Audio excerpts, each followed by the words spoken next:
Hello, everybody. Thank you so much for tuning in this fine Saturday morning.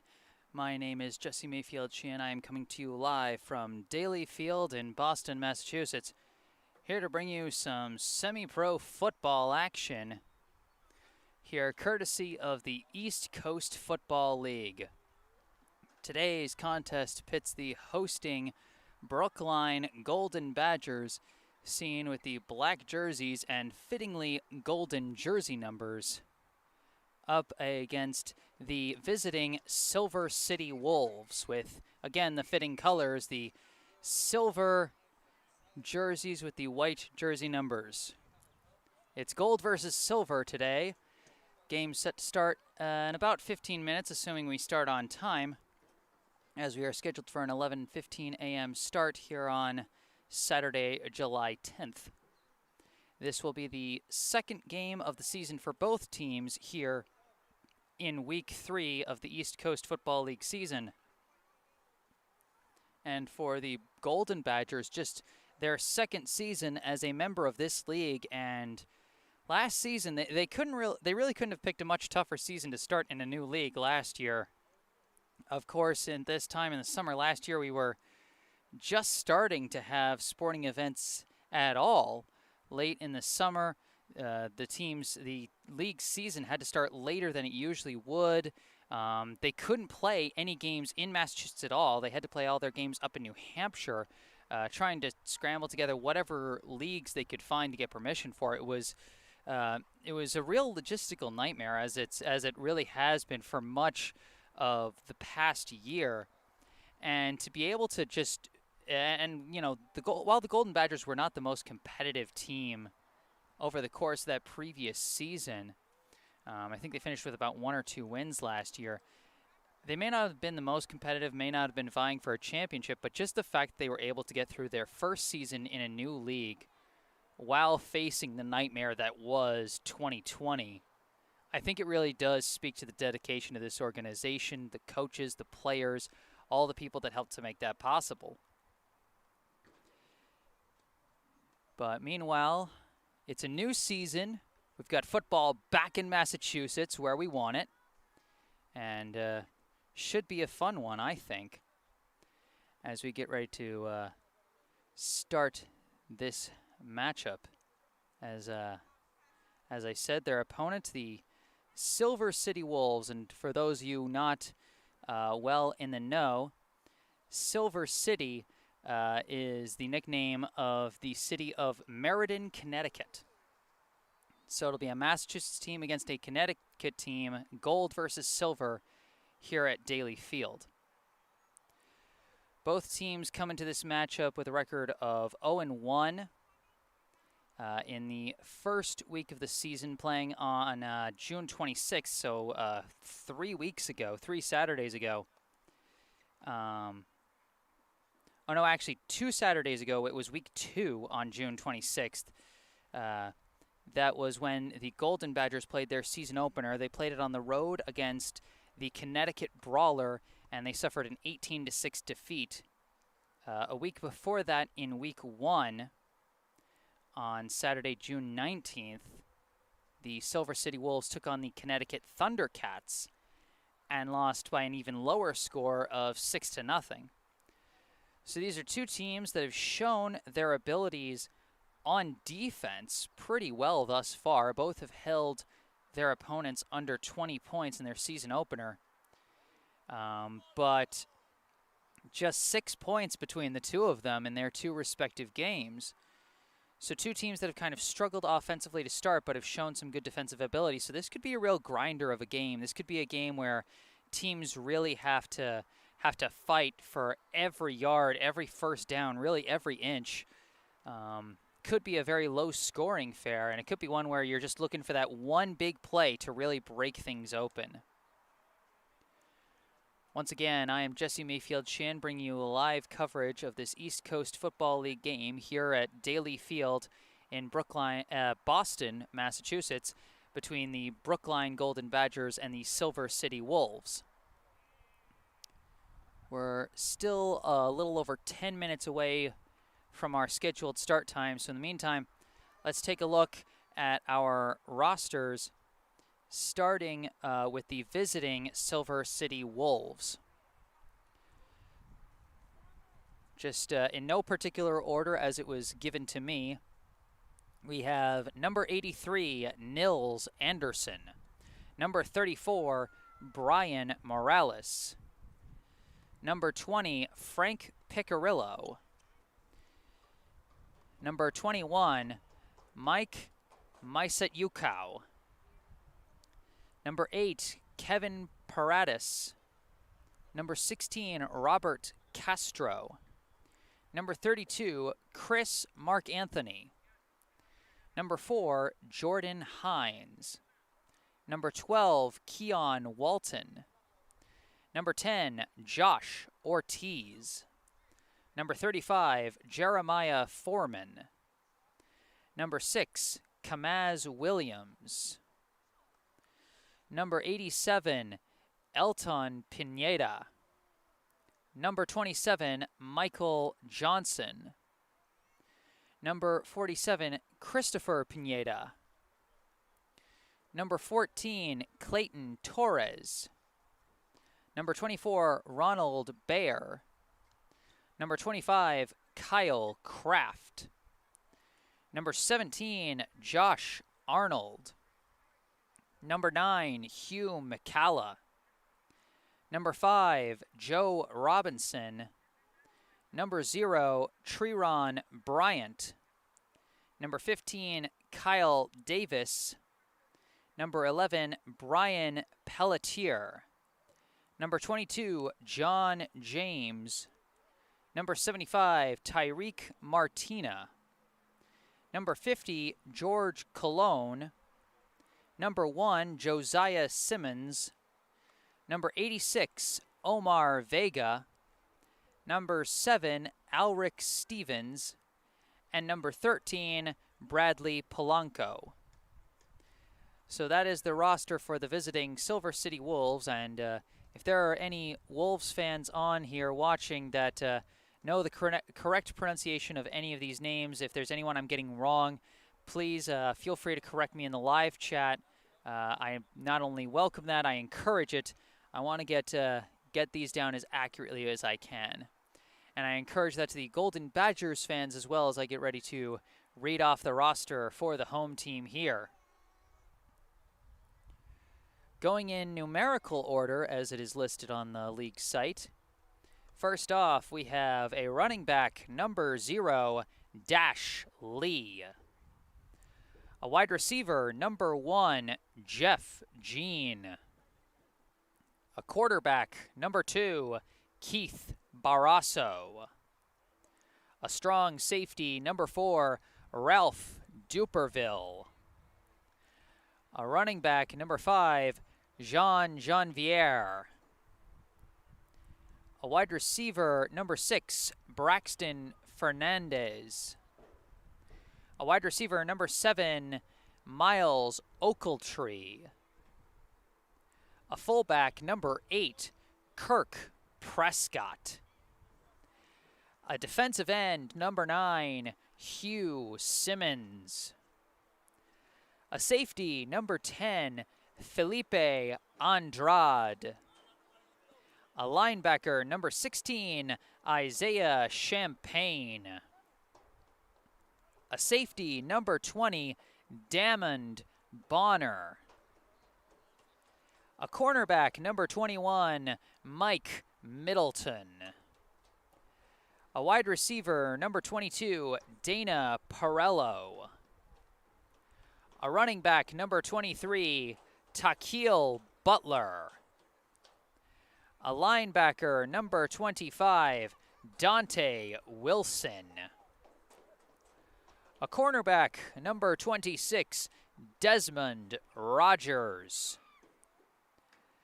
A free safety, number 29, Rick McCoy. A linebacker, number 33, Corey Nice. A running back, number 34, Kadeem McIntosh. A linebacker and safety, number 44, Jaden Shepard. An offensive lineman, number 50, Gregory Meyer. A linebacker, number 52, Nick Turner. Another linebacker, number 53, Sherlin Harvey. An offensive lineman, number 55, Juan Achar. An offensive lineman, number 64, Stephen Langon. A center, number 66, J.D. Bissonnette. An offensive lineman, number 72, Tony Gomera. A defensive lineman, number 74, Derek Solis. A defensive lineman, number 75, Sheldon Vibbard. An offensive lineman, number 77, Peter Fitzpatrick. A tight end, number 81, Johnny Peterson. A wide receiver, number 88, Christian Alissier. An offensive and defensive lineman, number 92, Gaston Esnal. And finally, a defensive lineman, number 95, Avon Barksdale. So that there is the roster for the hosting Golden Badgers. And once again, if I've got any jersey numbers incorrect, if I've got any pronunciations incorrect, please feel free to correct me in the live chat. Once again, I am Jesse Mayfield-Sheehan, bringing you a live coverage of this East Coast Football League game between the hosting Brookline Golden Badgers and the visiting Silver City Wolves of Meriden, Connecticut. Golden Badgers certainly have to be happy to be playing football in Massachusetts again after the tough conditions they had to play in last year, their first season in the East Coast Football League, and they had 0 home games. They had to play everything up in New Hampshire because football was not allowed in Massachusetts at the time. It was one of those high-contact sports that, as they were updating protocols, like they were allowing some low-contact sports like baseball to be played, but football was not allowed in the state of Massachusetts. In fact, at the high school level, the Massachusetts Interscholastic Athletic Association, the MIAA, had to move football and other indoor and high-contact sports like volleyball and wrestling. They had to move them from the fall to a newly invented Fall 2 season that took place in between the winter and spring seasons. It's been a very weird past 12 months, to say the least, in the world of sports. But, you know, we've weathered the storm, as they say. You know, we've all done our part, gotten our vaccines, and we've gotten ourselves to a point where now things are relatively safe enough that we're able to play football in Massachusetts again. And I don't know about you, but I'm dang happy to be at this point.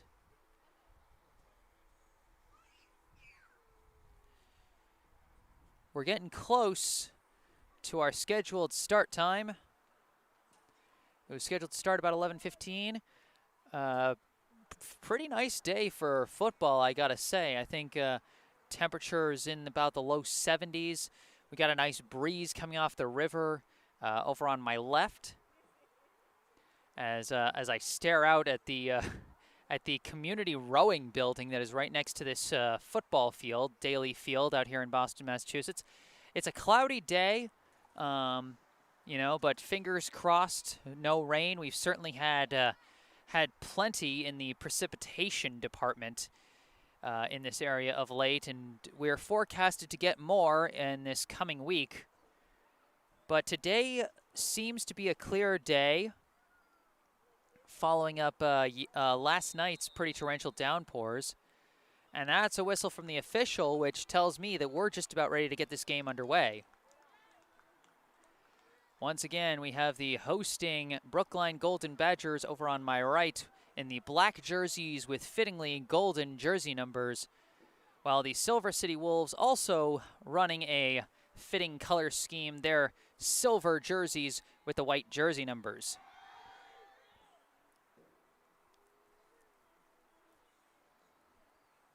The two teams engaging in their last huddles before we get this underway.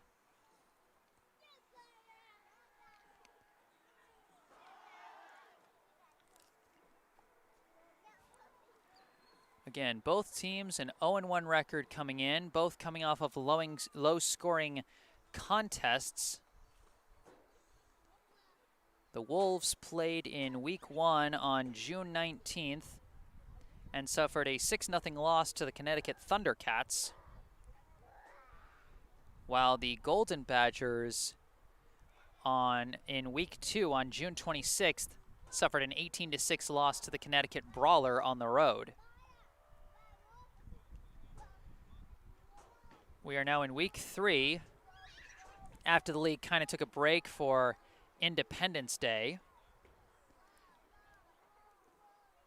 And both teams will certainly be looking to put more points on the board than they have in past contests. Although they're both coming off of some pretty strong defensive efforts. I mean, Silver City held the Thundercats to just 6 points, and the Golden Badgers didn't do much worse, holding the Brawler to just 18.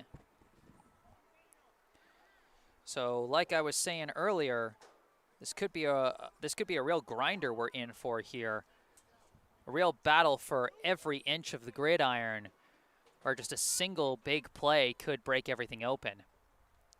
Two teams sending out their captains for the opening coin toss,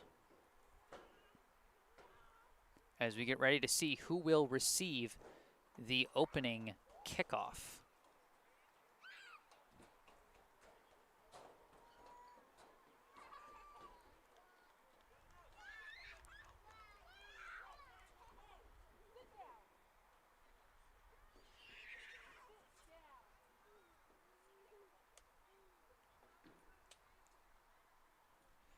Brookline sending out their captains, number 8, Kirk Prescott, number 22, Dana Perello, number 81, Johnny Peterson, and number 74, Derek Solis.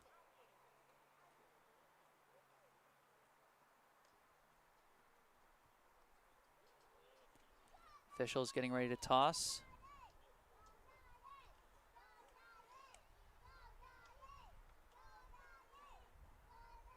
And Silver City wins the toss and elects to defer to the second half, so the Golden Badgers will be getting the opening kickoff, and it looks like they'll be defending from my left, while Silver City plays from my right.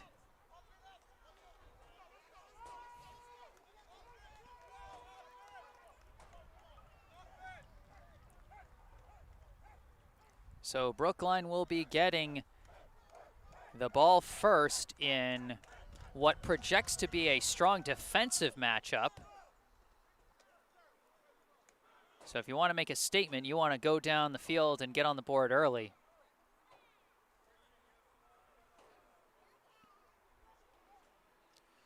Brookline sending out their return unit.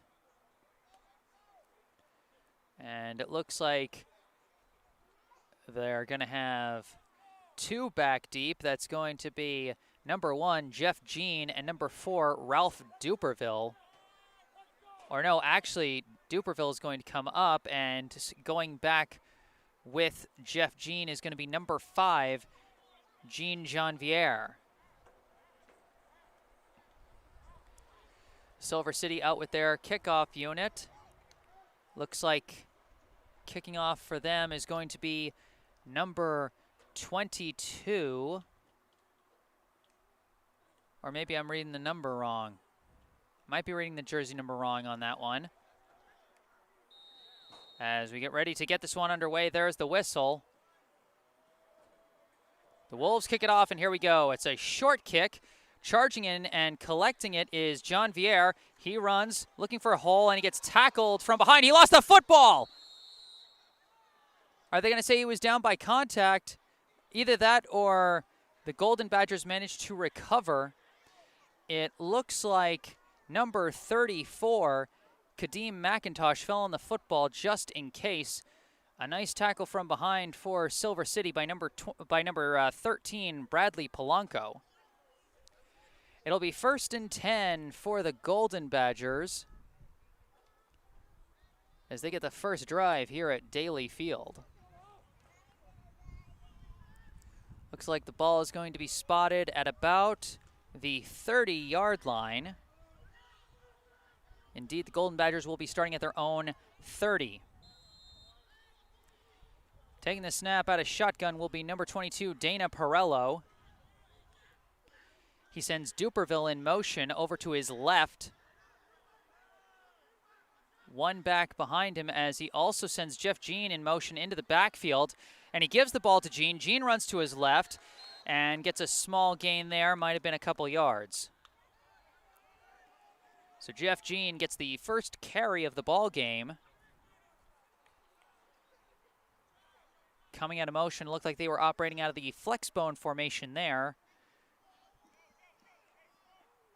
with one fullback behind the quarterback and two halfbacks in kind of wing formation, in kind of wing positions off the ends of the offensive line,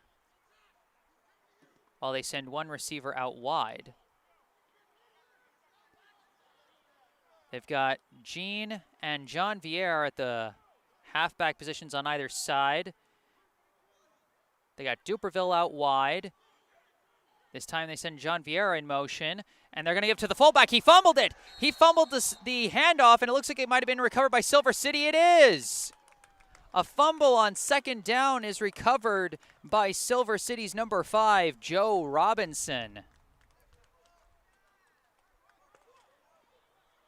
Just kind of a flubbed handoff there between Dana Perello and number 34, Kadeem McIntosh. Silver City takes over in good field position at the opponent's 33. 2 plays in, and already we've got a very nice defensive play. Although really that was more of an offensive mistake. Silver City offense comes out. They've got what appears to be number 3 in shotgun. He takes a snap, drops back to throw, throws out to his right. He's got a man open. He's got the catch, and he's got the end zone. Touchdown, Silver City. That is number 12, Keon Walton.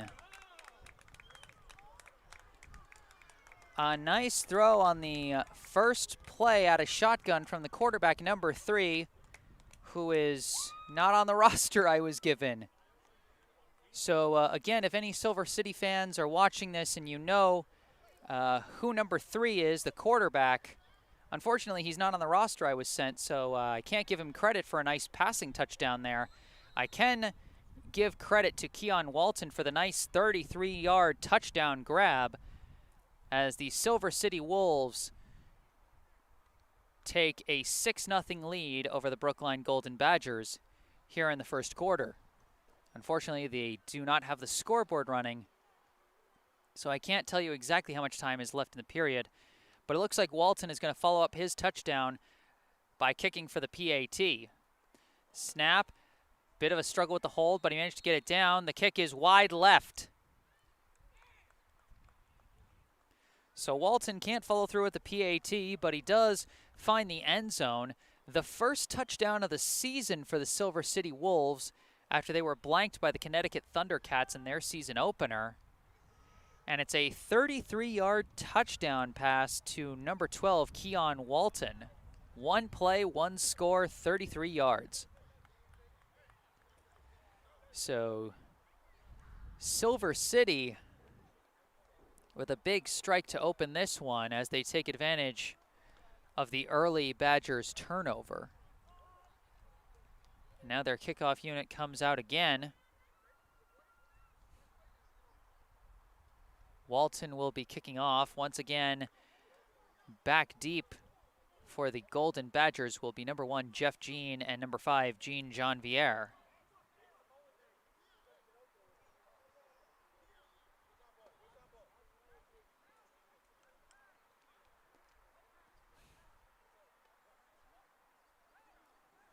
6-0, the Wolves lead the Badgers.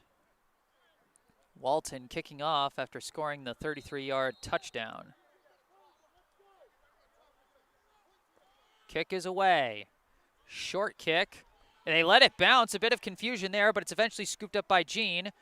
Jeff Jean running with it to his right and pushes forward to what looks to be about the 22-yard line. They had a bit of a confusion there, kind of like an outfielder, I got it kind of situation. Seemed like they couldn't decide whether John Vieira or Jean was going to charge in for it, or whether number 4, Ralph Duperville, might step back to get it, as he was pretty close to it. But they avoided disaster and got the ball out to about their own 23-yard line. And they'll be coming out hoping for a better result in this offensive possession. Quarterback Dana Perello in shotgun. He's got a new fullback behind him. This is Kirk Prescott, or he's standing next to him, it seems. Handoff goes to Perello. He's going to take it himself. He's got some lead blockers, and he manages to dive ahead for a pretty decent gain. Looks like he got to about the 31, maybe the 32-yard line. They started at the 23, so that should be about 9 yards. Oh, but a false start or an illegal motion is called against the Badgers, so instead of a 9-yard gain, they're going to have a 5-yard loss on a reset of down.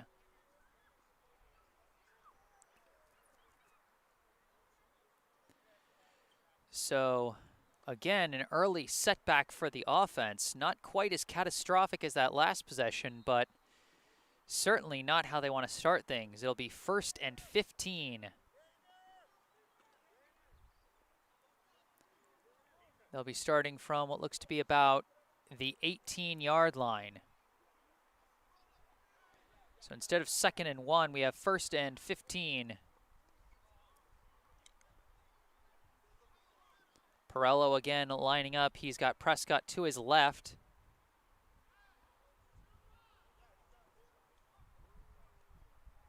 Still appear to be in the flex bone. They've got McIntosh and Jean on the wings, and they've still got Duperville out wide.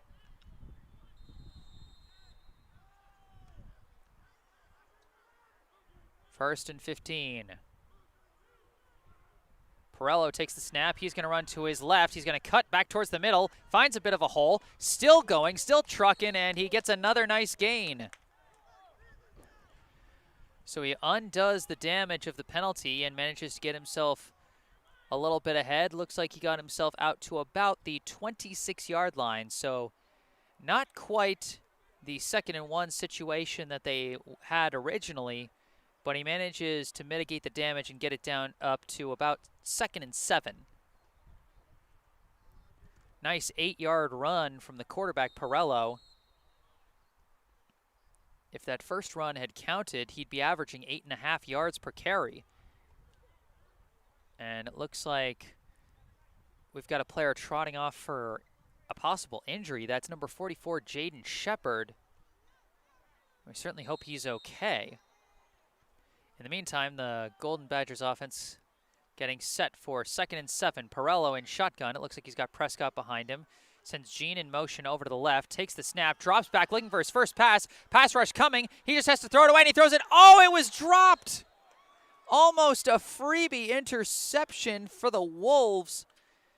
And he threw it with no teammates on that side of the field. That was just pure desperation for Dana Perello. Pass rush came almost immediately from his left side. And there was a guy right at his feet as he almost tripped into a sack, but instead gets a very lucky incomplete pass as his throw went right through the hands of number 4, Jordan Hines. 3rd and 7.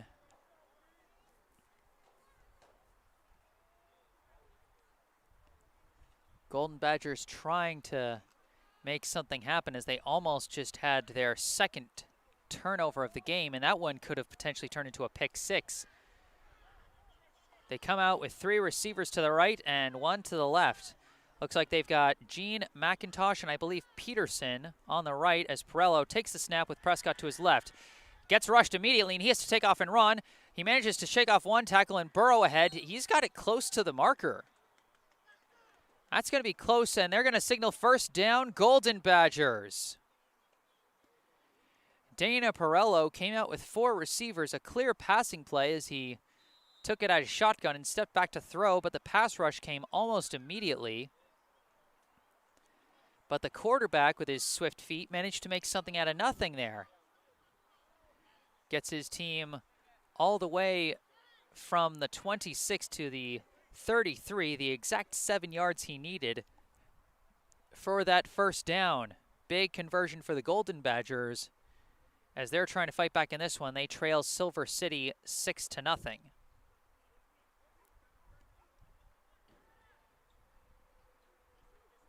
First and 10 from the 33-yard line.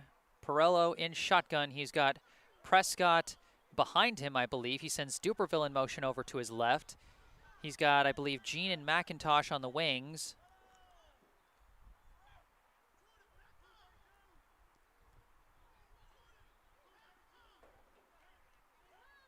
Takes the snap, gives to Prescott. Prescott barrels ahead, barrels 1 through 1 tackler, but he hangs on, and the cavalry arrives to take him down for a short gain.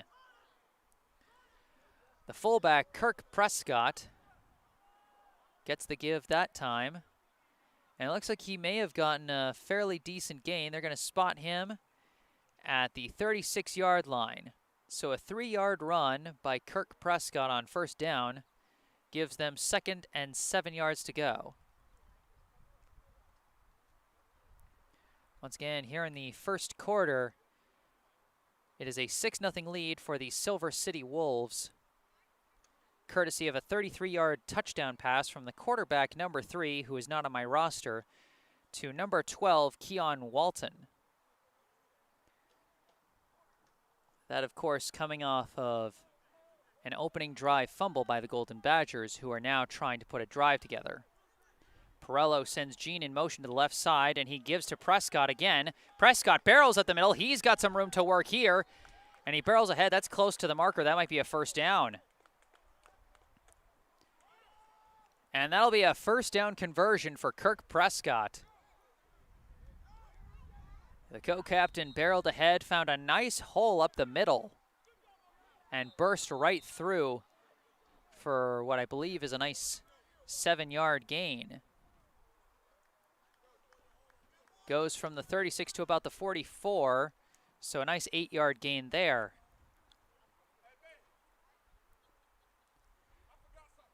We got a pause in the action. I'm not sure if a timeout was called or if it's a regulated water break or something. We are playing summer football after all, so it is warmer than usual, although we've got a relatively cool day here at Daly Field in Boston, Massachusetts, with a nice breeze coming off the river.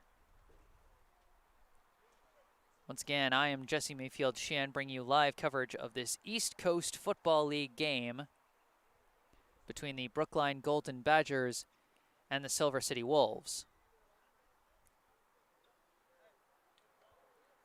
Currently the Wolves leading 6-0. Both teams hoping to get their first win of the season after they had some low-scoring losses in the previous weeks. The Wolves suffering a 6-0 loss to the Connecticut Thundercats in Week 1 on June 19th, while the Golden Badgers fell to the Connecticut Brawler 18-6 in Week 2 on June 26th. First down at the Golden Badgers 44-yard line. The Badgers trying to keep this drive moving. Perello comes out in shotgun. Looks like they got McIntosh back in at the fullback position. And Perello's going to take a direct snap and try and run up the middle. He gets upended at the line. A nice tackle at the legs by number 27, Michael Johnson, for the Wolves. Looks like it might have been a gain of about a yard for Perello. So it'll be 2nd and 9 for the Badgers.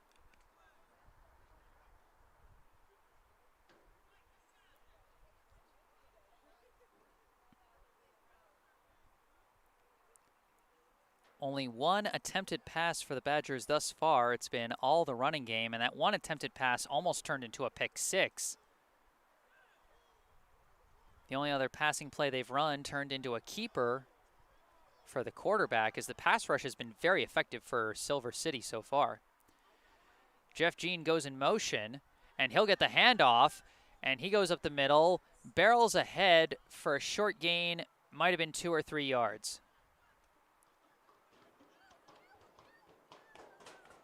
Looks like they're going to give him about 2.5 yards on that one.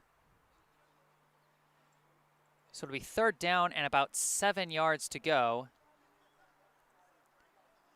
They need to make it to the opposing 45 abouts in order to get a 1st down. Of course, this close to midfield, we might be in 4-down territory depending on how aggressive they want to be early in this game. Perello comes out. He's got Kadeem McIntosh behind him. 2 receivers on either side. He sends Jean in motion to the back once again. Takes the snap. He fakes the give to Jean, and he's going to go on a bootleg. He's got some room to run. Perello's going to cut back in, cut through the defender, and it finally gets taken down after a big gain. Dana Perello getting it done himself. Huge run there, the biggest play of the drive thus far, on a nice play-action bootleg.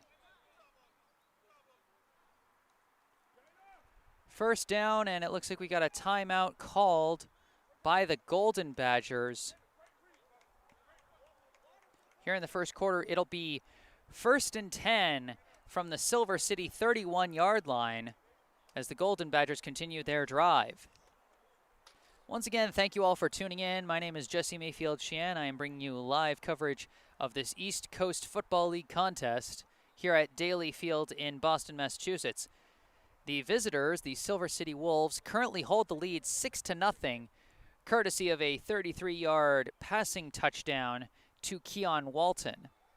The quarterback number 3 is unfortunately not on my roster, so if there are any Wolves fans out there watching that know the identity of number 3, the quarterback, please feel free to let me know in the live chat. In the meantime, the Golden Badgers on their 2nd offensive possession of the day. Their 1st one ended in disaster with a 2nd down fumble on a flubbed handoff. And this 2nd drive that they're on almost ended in disaster as well, as at one point the quarterback, Dana Perello, was about to get sacked and tried to throw it away in desperation, but almost threw it straight into the hands of a Wolves defender, Jordan Hines. But Hines juggled it and dropped what could have been a pick 6. And the Badgers have been taking advantage and marching down the field, courtesy of a pretty strong running game. We've had some nice runs from Kirk Prescott and a number of nice runs from the quarterback, Dana Perello, who it looks like is going to be sitting out after making a number of big runs. Now playing the quarterback position is number 7, Miles Oakletree. Oakletree takes the snap. He gives it to McIntosh. McIntosh jukes and goes up the middle, and he's still on his feet. He's still barreling, still pushing. They blow the whistle, even though McIntosh never hit the dirt. Shades of LeGarrette Blount right there, I might say. A nice run by the fullback, Kadeem McIntosh, who's got to be feeling good about that one. The first time he touched the ball was that flubbed handoff that gave Silver City the chance to score the game's first touchdown.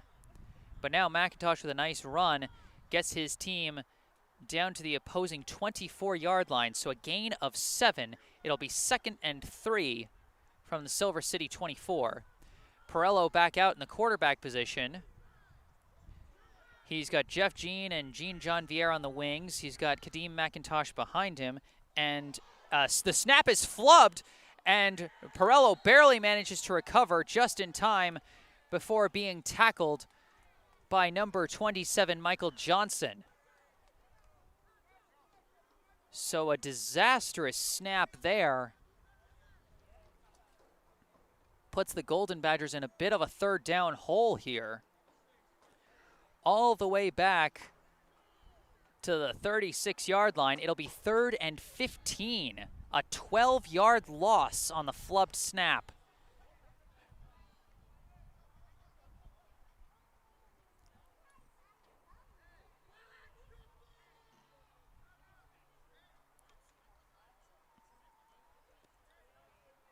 They come out of the huddle on 3rd and long.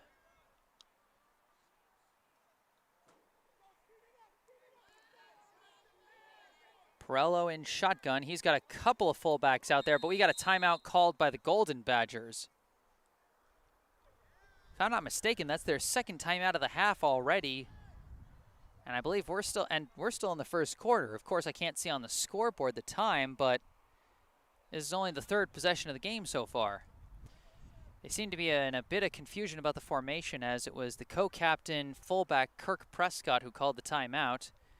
They had a 2nd fullback out there, it looked like, number 52, Nick Turner, perhaps hoping to put in some extra pass protection for Perello.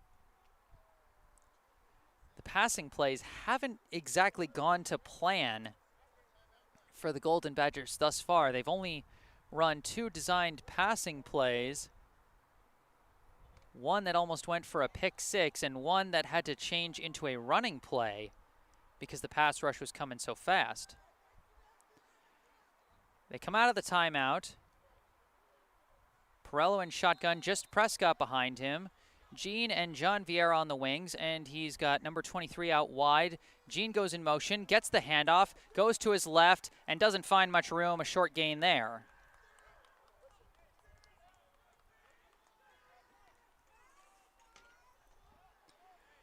So it'll be 4th down and long for the Golden Badgers, as they got no gain on that 3rd and long handoff to Jeff Jean. Some small raindrops starting to fall here at Daly Field. Not the visible kind, but hopefully it doesn't turn into something worse. Golden Badgers look like they're going to send their offense back out for 4th and 15 on the Silver City 36-yard line.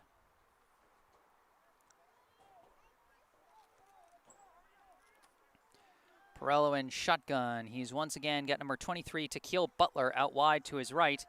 He sends John Vieira in motion. He's going to drop back to pass. He manages to heave one down the right side, aiming for John Vieira, deflected. A long pass intended for John Vieira. He might have had a chance at it, but it was deflected by Silver City's number 7, Alric Stevens.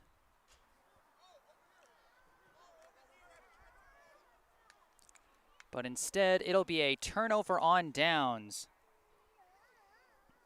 The Silver City Wolves take over with a 6-0 lead here in the first quarter. And they'll be taking over at their own 36-yard line.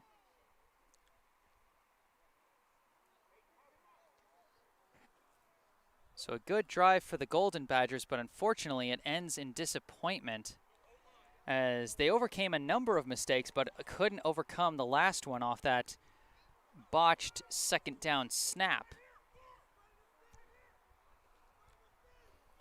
Quarterback in shotgun. He's got 2 receivers on either side and 1 back to his left.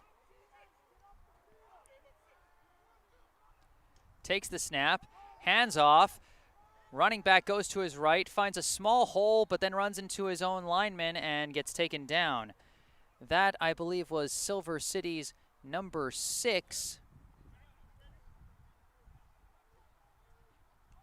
who is Kamaz Williams. So Williams gets them to about their own 40, so about a 4-yard gain. It'll be 2nd and 6.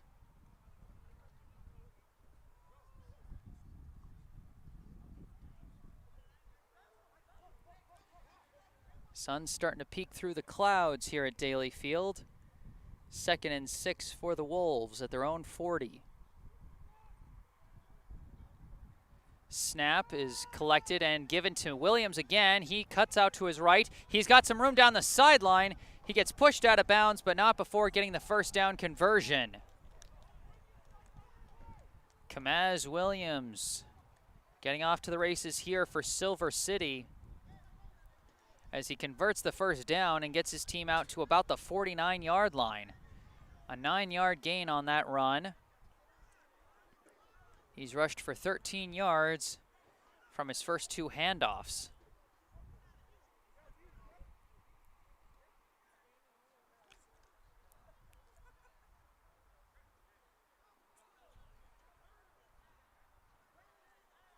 They come out and shotgun again. Number 3 with Williams to his left, 2 receivers on either side. Takes the snap. He's dropping back, looking to throw this time. He's going to fire to his left, looking for his man, just overthrows him a tad. He was aiming at number 25, Kyle Kraft. Ralph Duperville was in coverage for the Golden Badgers. Kraft may have had half a step on him, maybe a full step on him there, but number 3's pass just a bit overthrown. It'll be 2nd and 10 from the 49-yard line. Silver City scored on 1 play in their last drive, which started at the Golden Badgers' 33-yard line after an early fumble.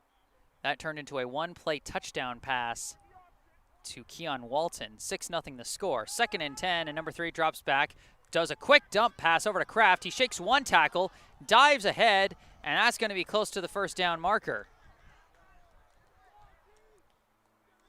Number 3 goes for the quick pass that time, and he finds Kraft. It's going to be 3rd and about 1 yard to go, as they are now in Golden Badgers territory at about the 47-yard line. Or no, my mistake, the 42-yard line.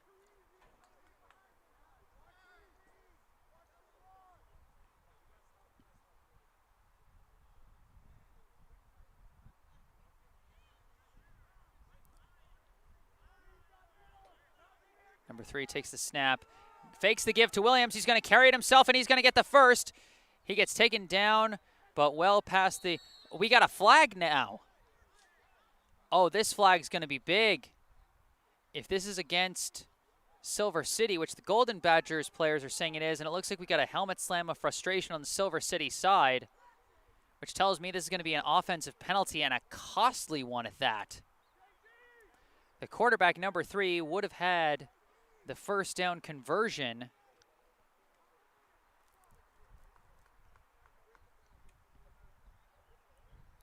If he'd managed to, if this play stands, which it looks like it might not. Oh, they're going to call a personal foul against Silver City. So the Wolves are going to be pushed back quite a ways. And their 3rd down conversion is going to be completely undone.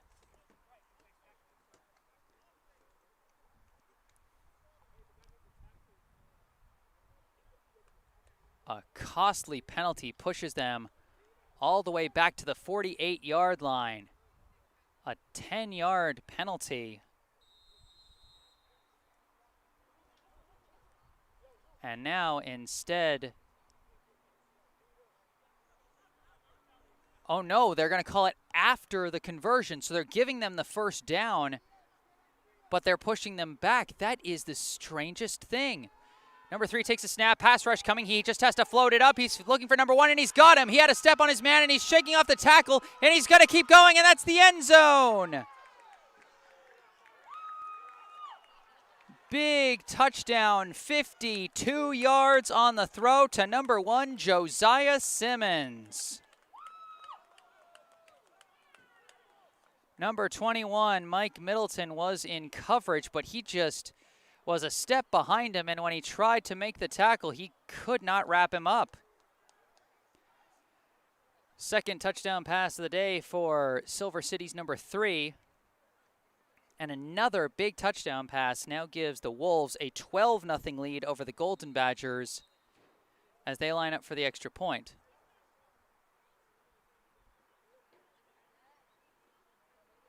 They went for the PAT last time, but the kicker, Walton, missed it wide left. We'll see if they decide to go for one again or if they decide to go for two this time, as they're now huddling up to try and figure it out. The passing game working wonders for Silver City, and a nice throw under duress, I got to say, by the quarterback, as the Golden Badgers had one pass rusher through the line and about ready to get a big sack there, but just managed to get the ball away and find his man for a huge gain. They're going to go for two this time. The quarterback under center takes the snap. He gives number 24 running with it. He's being pulled at from behind, and he's going to be pulled down short. Nice tackle started by number 52, Nick Turner. Came around the edge and managed to grab the running back from behind. That running back being number 24, Ronald Baer. So a failed two-pointer leaves the score at 12-0.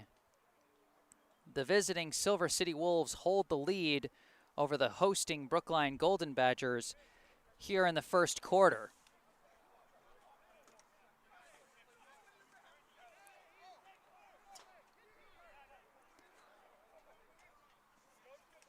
I am Jesse Mayfield-Sheehan, happy to bring you live coverage of this East Coast Football League game. And it looks like we might be changing directions. We might be changing quarters here. Hard to tell with no scoreboard where the time is at exactly.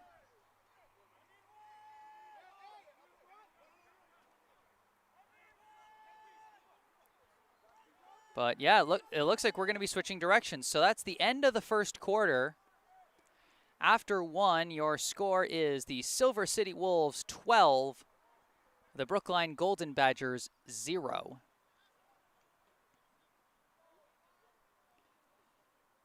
The Wolves in the lead courtesy of a 33-yard receiving touchdown by Keon Walton and a 52-yard receiving touchdown by Josiah Simmons. And now Walton getting ready to kick off. The Badgers have Jeff Jean and Jean Jean-Pierre back deep. This is a deep kick. Jean-Pierre has to go back for it, but he's got it. Starting his run back, he goes up the middle, hurdles one guy, and tries to sneak underneath the others, but he ultimately gets pulled down at about his own 26-yard line. Nice little hop there to get over the first tackler. And while the initial hit didn't quite bring him down, he tried to sneak underneath his two tacklers. But nothing doing there. It'll be 1st and 10 for the Golden Badgers. So far, they've had two offensive possessions. One ended in 2 plays due to a fumble on a botched handoff. And one turned into a pretty nice drive that got them inside the 35 and, in fact, inside the 25-yard line on the Silver City side of the field. But then a botched snap cost them 12 yards, and they couldn't make it up. A 1-yard or a 0-yard run and then an incomplete pass ended their drive with a turnover on downs. They'll be hoping to go the distance this time as they trail 12-0. Quarterback Dana Perello in shotgun with fullback Kirk Prescott behind him. 2 running backs on the wings, and he's got one receiver out wide to the left. Sends Jeff Jean in motion to the halfback position, and he's going to fake the handoff twice and roll out to his left. He's got one lead blocker. He has to cut back inside, keeps cutting back in, trying to find a hole, shakes off one tackle. He's still going, and he lost the football. A scramble for the ball, and it looks like the Golden Badgers might have fallen on it, but it's going to be a close call. Could this be another lost fumble for the Golden Badgers?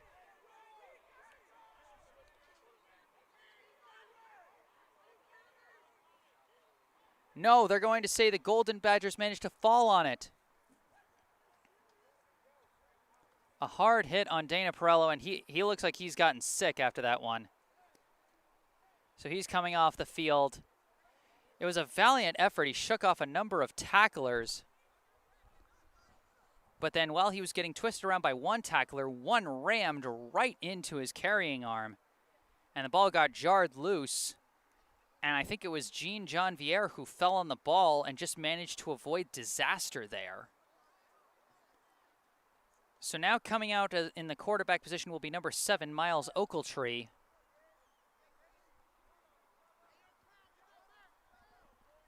He's got Jean and Janvier on the wings. Prescott behind him.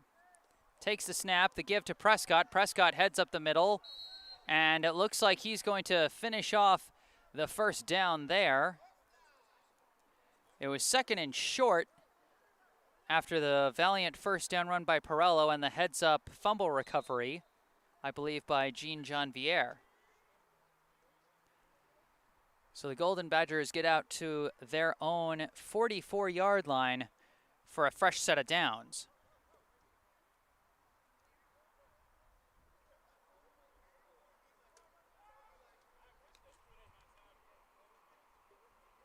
Once again, 12-0, the Silver City Wolves lead the Brookline Golden Badgers.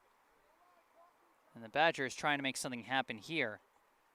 Ochiltree back out in the flex bone, takes a snap, give to Prescott. Prescott barrels up the middle again. He barrels through a couple of tacklers and gets about 5 yards.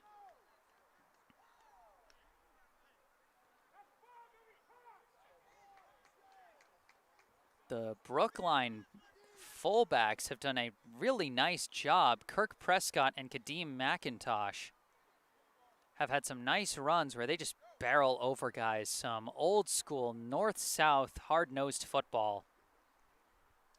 You'll love to see it. And meanwhile, the starting quarterback, Dana Perello, has had a number of nice runs of his own, including the last one before he had to go to the bench. But it looks like he's back out. So Perello back on the field.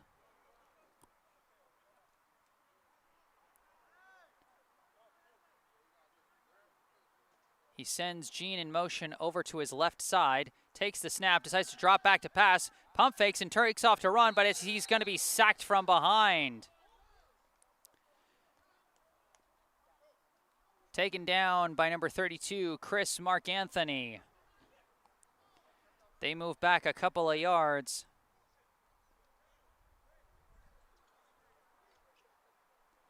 And at their own 49-yard line,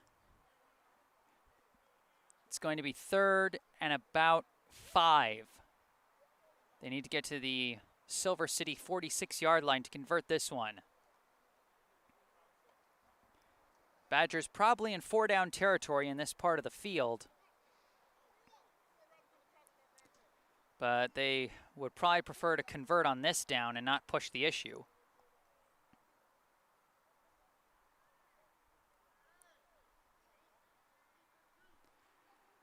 Perello in shotgun. He sends Jean in motion. He gives it to Jean. Jeff Jean trying to sneak his way through. He finds the hole and he finds the first down. Nice running by Jeff Jean. Gets the end around handoff there from Perello and manages to convert. Gets his team down to the Silver City 42-yard line. So the 7-yard run, or rather 9-yard run, I think. And indeed, it was a 9-yard run from his own 49 to the opposing 42. Big conversion there by Jeff Jean, and the Golden Badgers again in Silver City territory for the second drive in a row, and they have 1st and 10 at the Silver City 42. Kadeem McIntosh, the fullback behind Dana Perello. He's got Jean and Janvier on the wings, but he sends Jean back to the halfback position, but he gives it to McIntosh, and McIntosh barrels up the middle. He's got a bit of room to work with. He's running out to his right, and he barrels ahead for another first down. Kadeem McIntosh, another nice run there by the fullback, and we've got a timeout called, this time by Silver City. So here in the second quarter of this game, the visiting Silver City Wolves hold a 12-0 lead over the hosting Brookline Golden Badgers. But the Golden Badgers putting another drive together. That last first down run by Kadeem McIntosh went from the 42 to what looks to be about the 29-yard line. So a 13-yard run by the fullback Kadeem McIntosh as he shook off a tackler just past the line of scrimmage and then bounced to the outside a bit. Found himself some room and made the best of it for a 13-yard gain. So they're inside the Silver City 30 once again. They were putting a good drive together last time. They got inside the 25 and were facing 2nd and 3 with a chance to convert and get into the red zone before a botched snap gave them a 12-yard loss. And facing 3rd and 15, they got no gain on a run and an incomplete deep pass that ended their drive. You know, one big mistake can really cost you. And the Golden Badgers have had a couple of costly mistakes early in this one. The botched handoff on the first drive that gave the Wolves the chance to score their first touchdown, a 33-yard pass to Keon Walton. And then the botched snap led to the turnover on downs, which then led to the drive where the Wolves scored on a 52-yard pass to Josiah Simmons. 12-0 the score here in the second quarter at Daly Field in Boston, Massachusetts. Golden Badgers starting to put a drive together. Again, Miles Ochiltree has to come out, and this time it'll be Kirk Prescott, the fullback, with McIntosh now playing a position along the wing, along with Jeff Jean.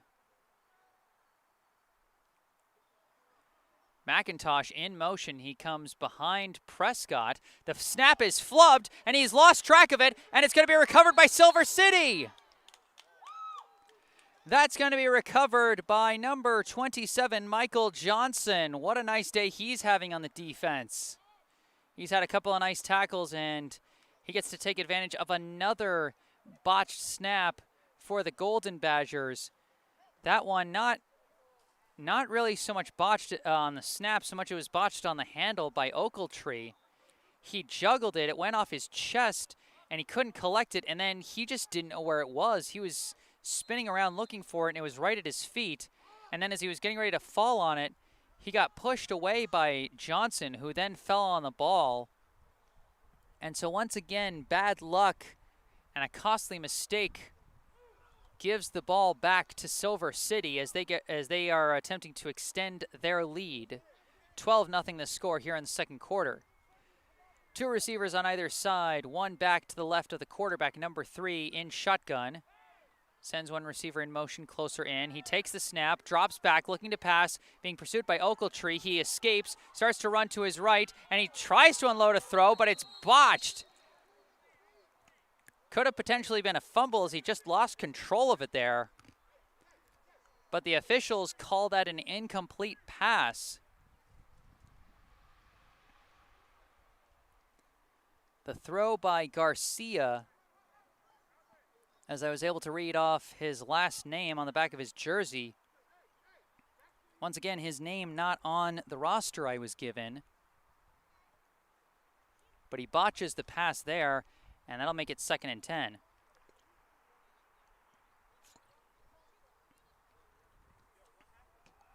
Some nice pursuit on the defense by the Golden Badgers, as it was Ochiltree on the pass rush, and then number 44, Shepard, who was in pursuit, the secondary pursuit that forced him to make the throw.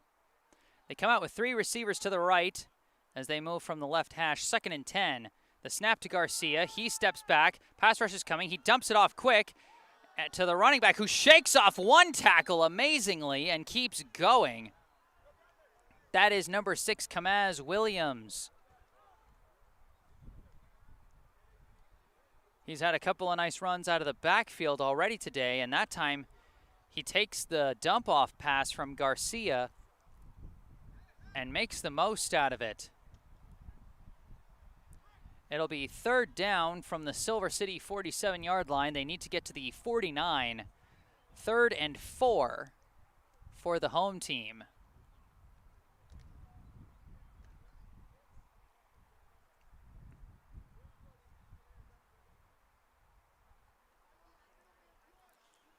Garcia comes out in shotgun once again. 2 receivers on either side. He goes to talk out to one of them. That is number 8, Kevin Paradis.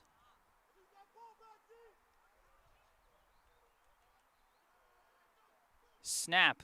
Back to Garcia. Pass rush coming. He throws. He finds a wide open Kyle Kraft, who gets dragged down eventually from behind by the Golden Badgers number 66, J.D. Bissonette. But not before he gets the conversion for a first down.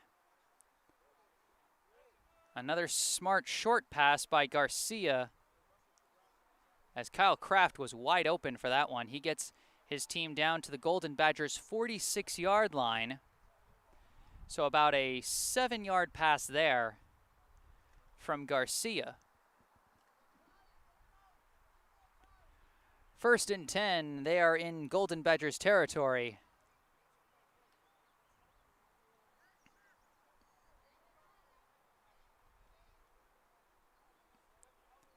Three receivers to the right, one to the left. One running back to the left of Garcia. He takes the snap, drops back to throw. He's got time. He's got plenty of time. Directs traffic, heaves one up high. That's going to be a battle for it, and it's going to be knocked incomplete. Duperville was in coverage, and he had the front position against his receiver. Looks like that was number 5 the pass was intended for. That is Joe Robinson. Garcia had all day to throw that one. The Golden Badgers have usually been pretty good about bringing the pass rush, but that time Garcia had forever to throw. But good job in coverage by the Golden Badgers, particularly the efforts of number 4, Ralph Duperville. It'll be 2nd and 10 from the Golden Badgers 46-yard line. Garcia comes out. Once again, he's got Ronald Baer, the running back, to his left. 2 receivers on either side.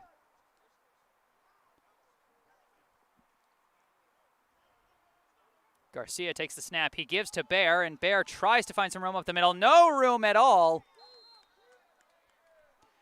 A nice tackle from behind by number 74, Derek Solis. That's going to go for a loss of about 2 as they send him back from the 46 to the 48-yard line. So it'll be 3rd and 12.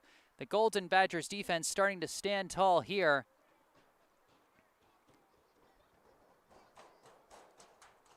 But as they are in opposing territory, the Wolves are probably in 4-down territory here, so the Badgers are going to need to make 2 more stops if they want to get the ball back here. Garcia in shotgun. He's got Baer to his right and 2 receivers on either side. Takes the snap, drops back, surveys, throws to his left. He finds a wide open man who's now going to take off and run. He's got a hole up the middle. He's got daylight. He's got the touchdown. But there's a flag. This one might be coming back. We'll see what the call is. If it's good, then I believe that was number 5, Joe Robinson. But it looks like it's going to be coming back.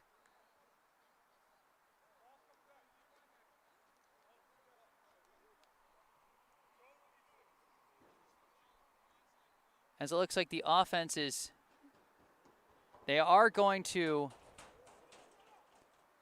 call it a penalty.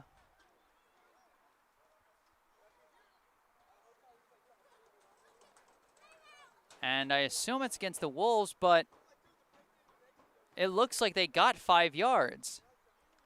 I'm not sure if they downed it at the spot of the penalty or what. or if maybe that was a dead ball penalty on the Badgers. That makes no sense. But they're back to about the 41-yard line. So 3rd and about 5 yards to go. Again in shotgun. One back to the left, 2 receivers on either side. Garcia takes the snap, drops back to throw, looks for a passing lane. It's contested this time, and it won't be completed. Again, great defense on the pass by number 4, Ralph Duperville. It looked like they might have fit one in there to the intended receiver, number 9, Hugh McCalla. But McCalla couldn't quite come up with the ball. I think it was actually McCalla and not Joe Robinson who would have had the touchdown if not for the penalty, whatever that penalty was. But it'll be 4th down and 5 for the Wolves. They lead 12-0 over the Golden Badgers here in the second quarter. Trying to extend it while the Golden Badgers trying to get the ball back. 2 receivers on either side, one back to the left. Garcia takes the snap, drops back. He's got time, heaves it up high. His man's got a couple of steps on him, and that's Walton again for the touchdown. A 41-yarder, and Keon Walton gets into the end zone for the 2nd time today.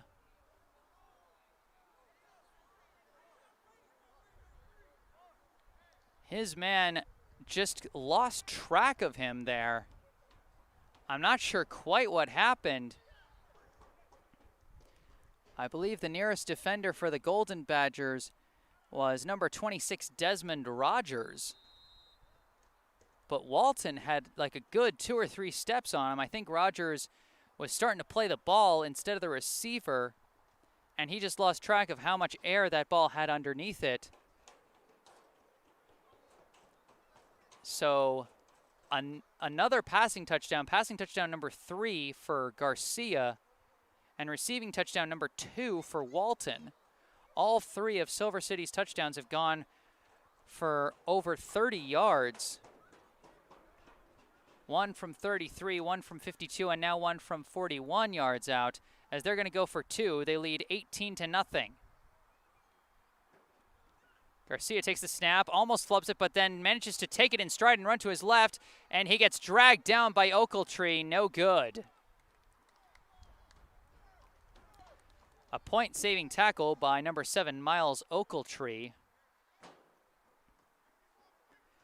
But that touchdown is certainly one the Golden Badgers would like back. They had forced the Wolves to 4th down. It looked like their defense was going to make its first stop of the day. But a blown coverage on a deep pass from Garcia to Walton resulted in the 41-yard touchdown. And the Silver City Wolves take the 18-0 lead over the Brookline Golden Badgers.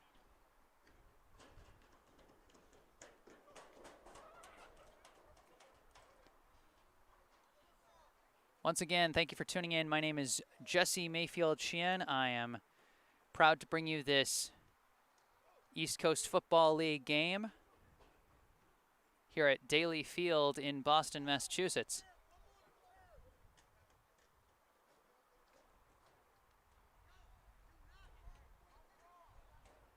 And Walton, following his 2nd receiving touchdown of the game, will be kicking this one off for Silver City. It looks like they've got Jeff Jean and Ralph Duperville back deep for the Badgers. This kick goes straight away, and the receivers are going to have to chase after this one, and it rolls into the end zone, and we've got a touchback.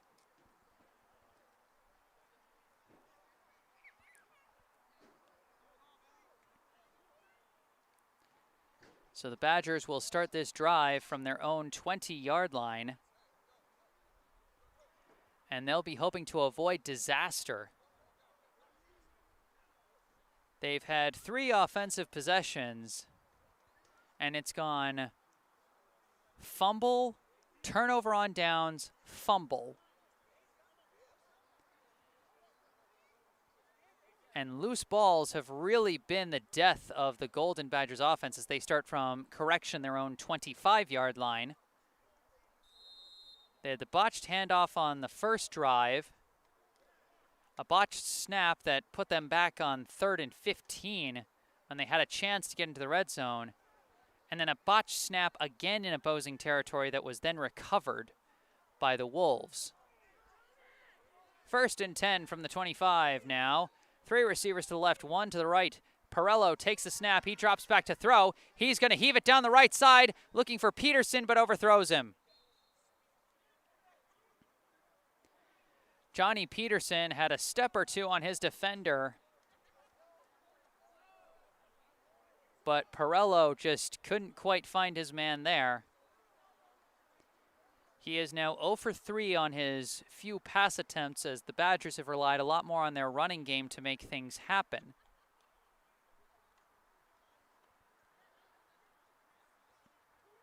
Second and 10. I'm not sure quite how much time is left in the second quarter, as they don't have a scoreboard showing us the game clock.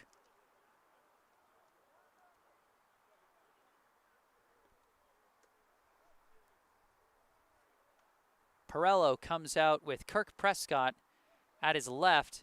He's got Peterson out wide on the left side, and he's got 3 receivers out to the right. Looks like Gene, McIntosh, and John Vier. He takes a snap, and he's going to go up the middle himself, and he gets a short gain. Found a bit of a hole, but some plucky defenders dove in there to try and drag him down. Looks like a gain of maybe about 5 or 6, as it looks like they're a little bit closer to the 30-yard line. So it'll be 3rd and 5 for the Golden Badgers as they try and keep this drive going. Still trying to find the scoreboard for the first time today. The Silver City Wolves lead 18-0. They got Gene, McIntosh, and John Vier out to the left. Peterson out to the right, but the handoff goes to Prescott, and he gets stuffed behind the line. Number 14 was the first to get there.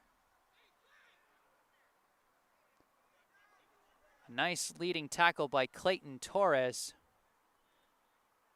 as he grabbed Prescott around the legs and allowed his teammates to help drag him down. 4th down and about 4 yards to go after maybe a half a yard gain on the carry by Prescott. Of course, we've seen in previous runs when Kirk Prescott is able to get a burst of speed up the middle, he is a hard man to take down, but that time he wasn't able to get going and he was quickly grabbed behind the line by Torres. And it looks like we're going to have our first punt from the Golden Badgers, and our first punt overall of the game. Snap goes back to the punter. Punt gets away, it's low, and it's going to skip along into Silver City territory, a favorable bounce, and it's down by John Vier at about the Silver City 42-yard line.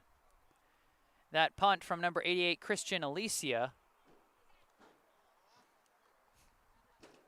didn't travel quite that far, but still traveled some distance. So we have our first punt of the game. And now the Wolves will take over.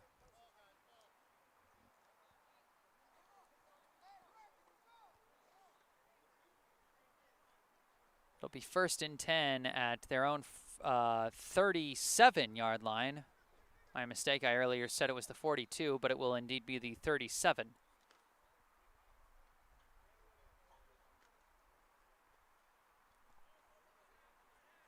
Garcia has 3 long passing touchdowns already, and he'll be aiming to get 1 more before the half. Kamaz Williams to his right, 2 receivers on either side. Garcia takes the snap, bobbles it a bit, but manages to get the handoff to Williams. Williams heads towards the line and gets dragged down. Ultimately, the finishing tackler was number 53, Sherlin Harvey.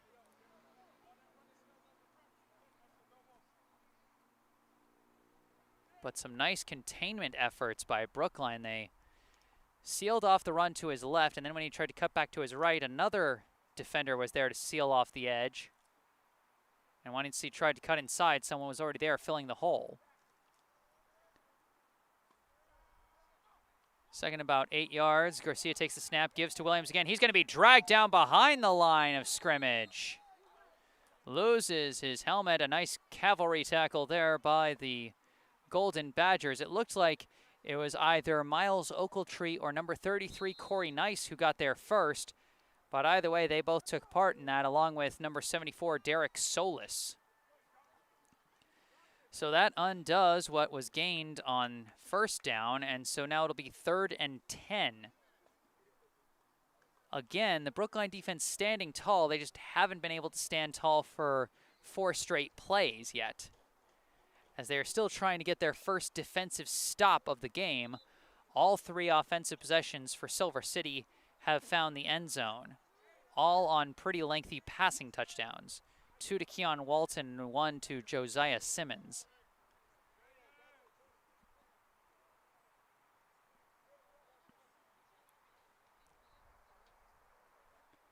It looks like Garcia is going to come out and shotgun with Ronald Baer at his left. 2 receivers at either side, Kevin Paradis and Keon Walton on his right, while he's got Kyle Kraft and I think Josiah Simmons on his left. Looks like number 44, Jaden Shepard, is heading over to the sideline, the opposite sideline, for whatever reason. Oh, it looks like he's in charge of checking out a player who left for concussion protocol. Snap is taken. He unloads a deep pass. He's going for Walton again, and he's found him. And he's got daylight again. Touchdown number 3 for Walton. He cannot be covered.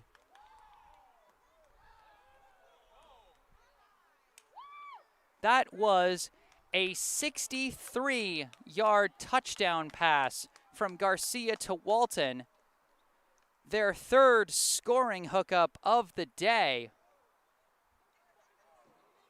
And the score is now 24-0 in favor of the Silver City Wolves. This passing game for the Wolves has just been absolutely lethal. And leading the way, no doubt, has been Keon Walton. He's got 3 touchdowns from 33 yards, 41 yards, and now 63 yards out. The defensive backs just cannot keep up with him.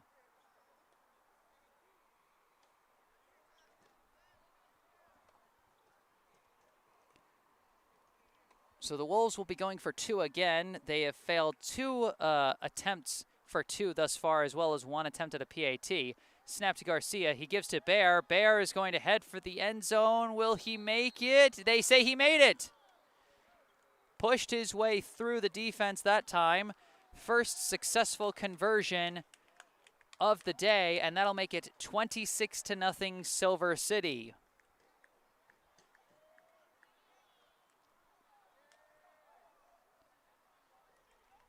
So the Wolves continuing to pile it on here in the first half.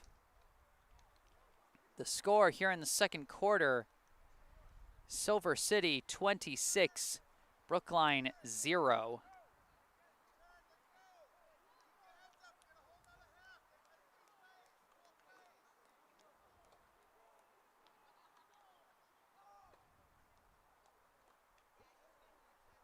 So like I said, it really was going to come down to some big plays, and the big plays have all come for the Silver City Wolves.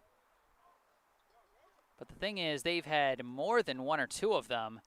They've now had 4 passing plays go for over 30 yards and into the end zone. While for the Brookline offense, the biggest plays have all gone in the wrong direction. They've had a few nice runs, sure, but nothing big enough to get into the end zone. And just when it seems like their drives are starting to come together, disaster strikes in the form of a botched snap or a botched handoff or something like that. Keon Walton with another kickoff. This one is high, and it's going to be taken by Jeff Jean. He stumbles and loses the ball a second, but manages to pick it back up. He's bouncing to the outside, going down the near sideline, and ultimately forced out of bounds. just past the 35-yard line. Looks like they're going to spot him at about his own 36 or 37. Or no, they're going to spot him a little further up, maybe? The yard marker's trying to figure it out, and so am I. And my first guess was right. He is at the 37-yard line. Oh, but we've got an injured player down. Far off from where the play ended, we have an injury to a Silver City player. It looks like it's number 32, who is able to jog off on his own strength. We certainly hope he is okay. That is number 32, Chris Mark Anthony.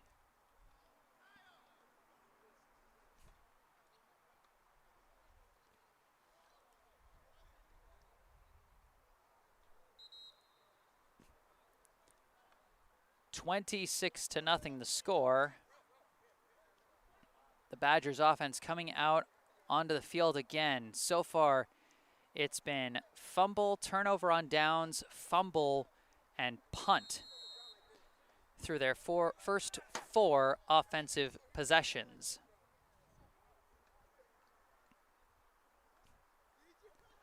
They're still trying to get on the board as this game is running away from them. 26-0, the Silver City Wolves lead.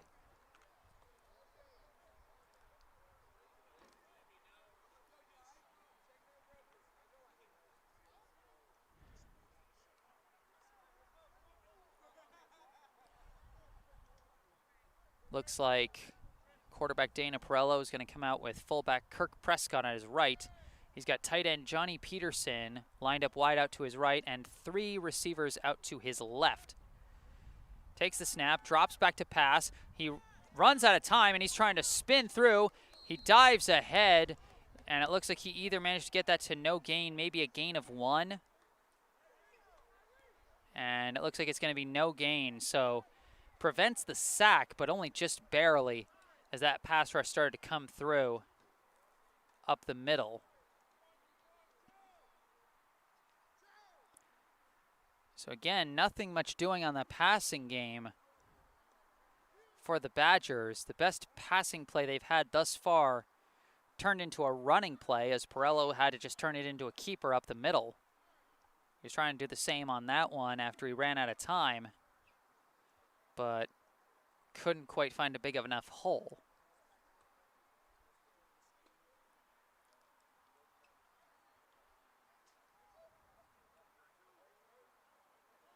Coming out now with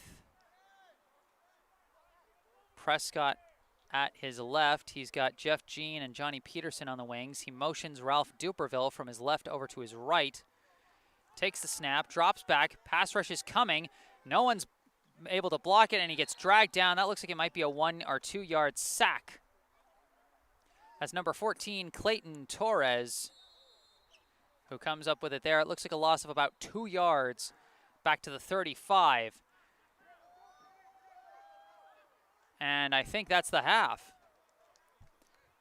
I do believe they just called halftime. And so we are now halfway through this East Coast Football League game here at Daly Field in Boston, Massachusetts. The score through 2 quarters, the Silver City Wolves 26, the Brookline Golden Badgers 0. Once again, I am Jesse Mayfield-Sheehan, bringing you live coverage of this ECFL game. If you like my broadcasts, be sure to subscribe to the channel, hit that like button, and feel free to participate in the live chat. You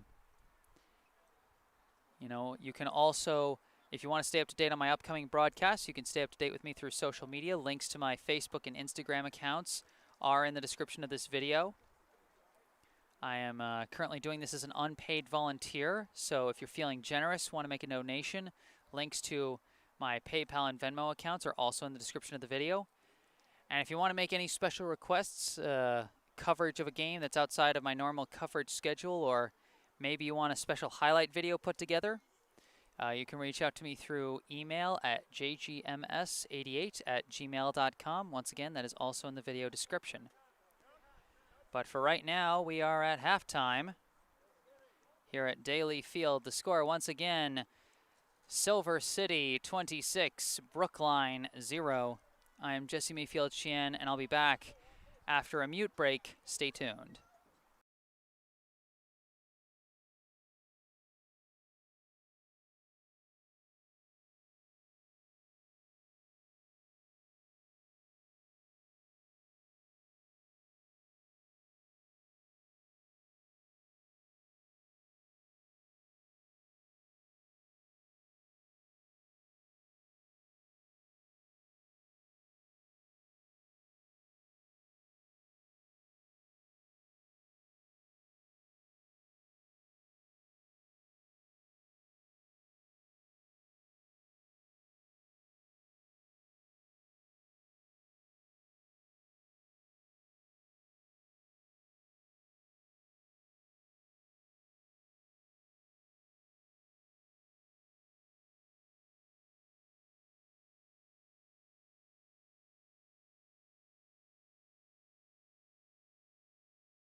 Hello and welcome back to Daily Field in Boston, Massachusetts.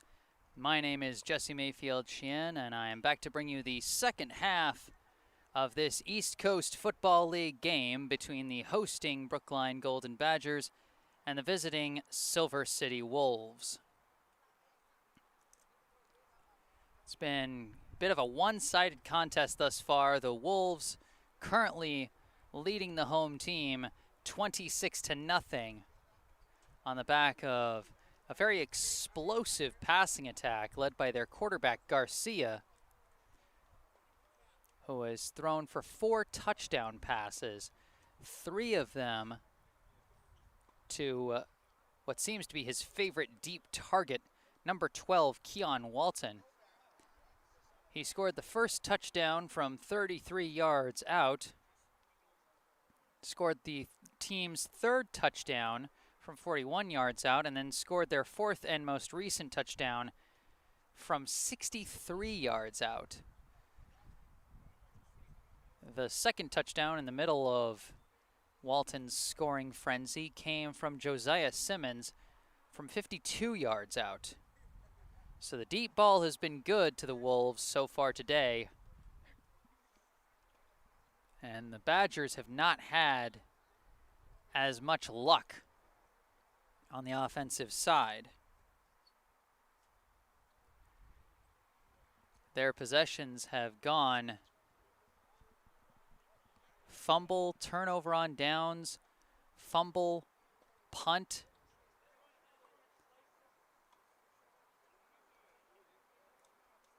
And I think the last possession was the end of the half. Yes, the last possession was just the end of the half, so didn't really finish. But the ones that have finished have not finished well. It's been a string of bad luck for them. They had a botched handoff on their second offensive play of the game that led to Silver City's first score. Their second possession, they drove all the way inside the Silver City 25 and had 2nd and 3 with a chance to get into the red zone. But then a botched snap sent them back 12 yards, and they couldn't make up any of those lost 12 yards. And so that was a turnover on downs. Second time, they drove inside the Silver City 30-yard line. But then another botched snap, this time turned into a lost fumble. And then the next offensive possession, they just weren't able to go anywhere, and they had to punt from inside their own territory. So as the bad luck has been stacking up, Silver City's just been scoring at will. Once again, 26-0 the score as we get ready to come out for the second half. Silver City deferred on the opening coin toss, so they will be receiving the first second half kickoff.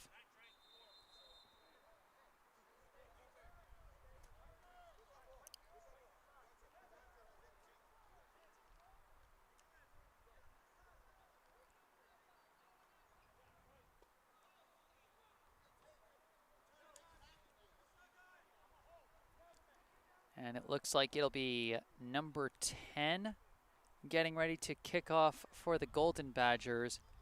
That is Felipe Andrade.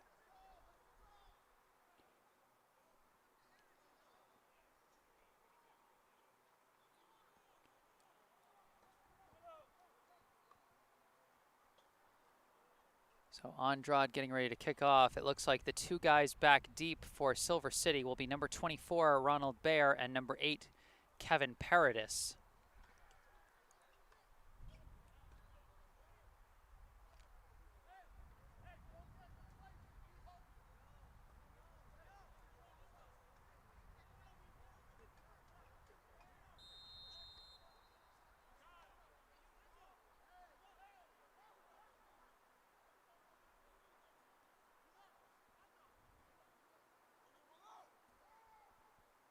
Andrade singles to his teammates on either side.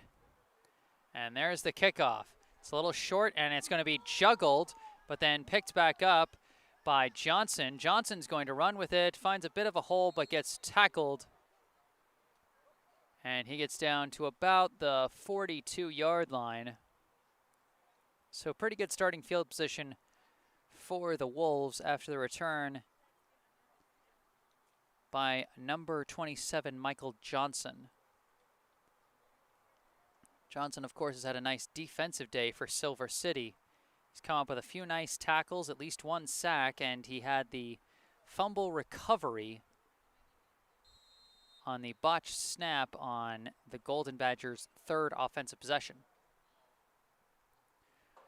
1st and 10 from the Silver City 42-yard line. The Badgers have yet to make a defensive stop, as every possession for Silver City has found the end zone on the back of a deep pass from Garcia to one of his receivers, 3 times to Keon Walton, once to Josiah Simmons. Garcia takes a snap, drops back, dumps one off to Kamaz Williams. Williams trying to find a hole, and he's got it stripped from him, and it's recovered by the Badgers. A smart swipe at the ball by number 74, Derek Solis, and it looks like that is number 53 who fell on the ball. That is Sherlin Harvey. Solis the forced fumble, Harvey the recovery. Williams was surrounded by defenders. He was trying to dance his way out of danger. And Derek Solis, who almost seemed like he was starting to give up on the play after he got juked out by Williams, just took one last desperate swipe at the ball with his right hand and knocked it loose. And then a heads-up recovery by Harvey. A big defensive break for the Badgers, and we'll see if their offense can start to change the narrative of this game. Because so far it's been all bad luck for the Badgers offense and all big explosive plays for Silver City's offense. Now Silver City gets the bad luck, and we'll see if the Badgers offense can follow up. Dana Perello, the quarterback, coming out with the fullback Kirk Prescott behind him. Kadeem McIntosh and Jeff Jean on the wings. He sends McIntosh to the halfback position, gives the ball to Prescott. Prescott barreling up the middle, runs into a pile, still churning his legs, still pushing, and a nice few extra yards there as Prescott refused to go down without a fight.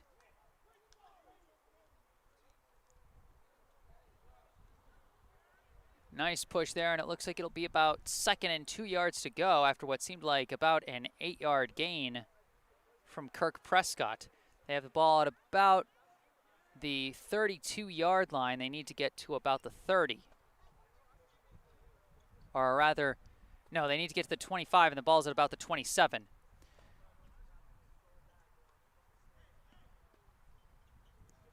Second and 2, Perello comes out. Again, Prescott behind him, McIntosh and Jean on the wings. He's got Jean Jean-Pierre out wide, but he's going to give the handoff to Jean out of motion. Jean runs to his right and has nowhere to go, but he's trying to push ahead and at least not lose anything, maybe get a gain of 1 if he can. We've got an injured player down now for Silver City. Couldn't quite see who it was. Second time we've had an injured player down. Both times it's been a Silver City player. Last time it was number 32, Chris Mark Anthony, and he was able to walk off on his own power.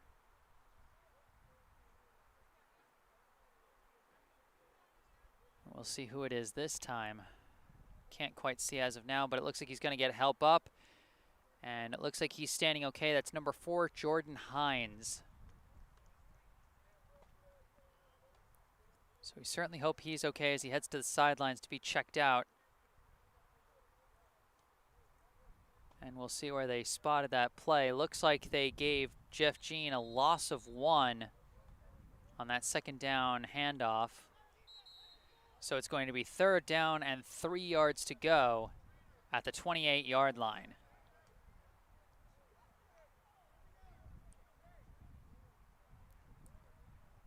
And it looks like they're once again going to send Jaden Shepard, one of the Badgers players out to check. It seems like he's been put in charge of concussion protocol. And I mean, that's just sometimes what you got to do at the semi-pro level is you got to take whoever has got the medical training and put him to work, even if it's one of the players in uniform.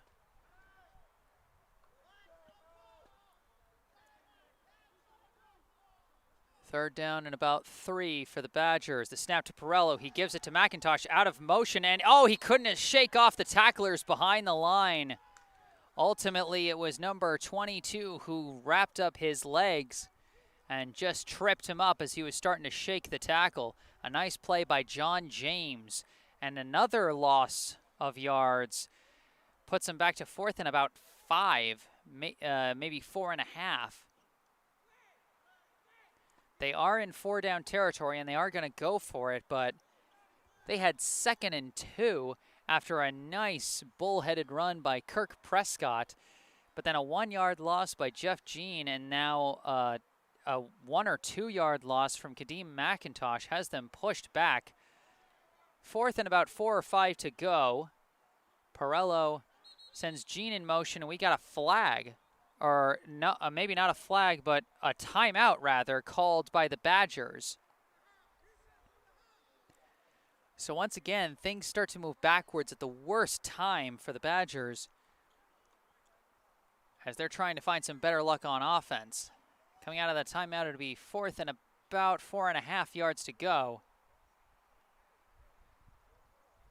as they need to get to the opponent's 25-yard line to convert this one. And they need this conversion if they're going to try and keep this offensive drive going and try and get on the board. The Badgers trying to take advantage of a fumble on Silver City's side. That fumble was forced by Derek Solis and recovered by Sherlin Harvey.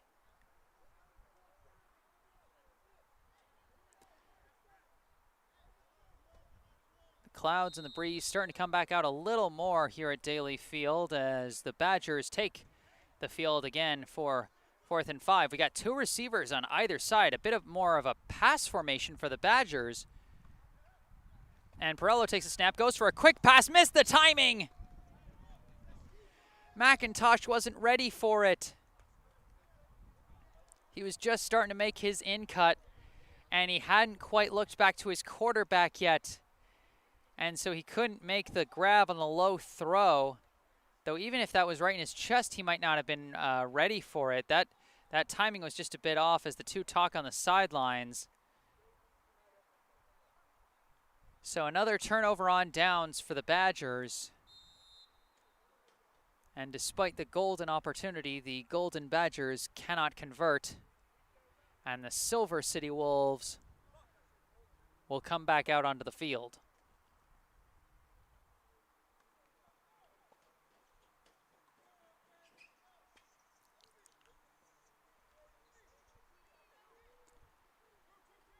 Garcia coming out in shotgun with 2 receivers on either side. Kamaz Williams, the running back, to his right.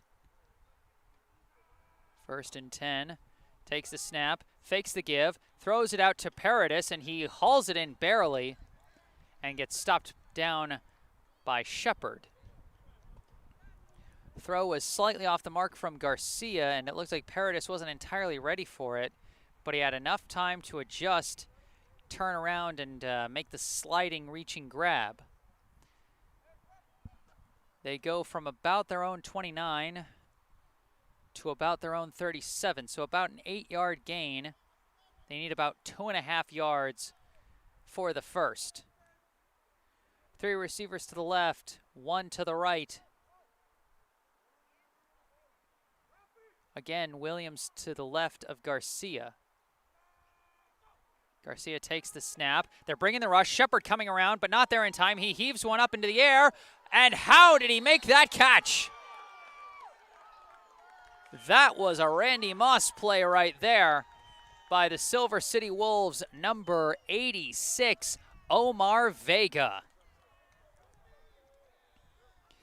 He hung in the air for that one, and it seemed like his defensive back, number 21, Mike Middleton, it seemed like he had good position there. I don't know how much more you could have defended that. unless maybe he had a few more inches on his vertical. Big catch by Vega, his first of the day, and we've flipped sides of the field all the way out to the Badgers' 32-yard line. Huge pass from Garcia. Again, he's had a number of big ones today. 1st and 10. Takes the snap, drops back, throws with a man in his face, heaves it up, and this time well defended by Desmond Rogers. He stayed with the receiver and stayed on top of that throw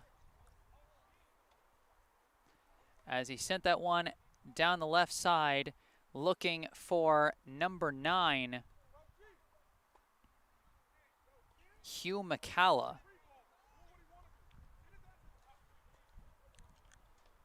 So they can't quite connect on that one. It'll be 2nd and 10.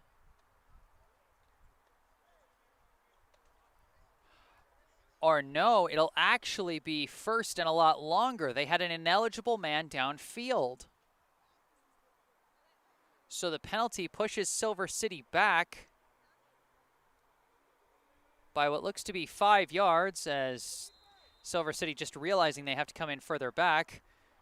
Like half the team was ready to line up offside. Williams lines up behind Garcia, 2 receivers on either side. 1st and 15, the snap, the give to Williams, and he's taken down behind the line. Combined efforts of Ochiltree and Shepard. That looks like a big 5 or 6 yard loss off of that one. They're all the way back to the Golden Badgers' 41-yard line. They started on the 32. This is going to be 2nd and 19 yards to go. But of course, the Golden Badgers have got to watch out for the deep pass. It's been absolutely lethal for the Wolves. They've gotten 4 passing touchdowns, all of at least 33 yards. And they had the big pass earlier to Omar Vega. 2 receivers on either side. Williams to the right of Garcia. Takes the snap. Rush is coming. He throws a pass. He finds Kyle Kraft. Kraft gets pulled down, but they might call a face mask. And even the defender knew. He was already starting to apologize for that one. He knew. Everyone knew. The fumble's not going to count. The Badgers aren't getting that one back. And the face mask is going to allow the Wolves to go way down the field, probably for a 1st down.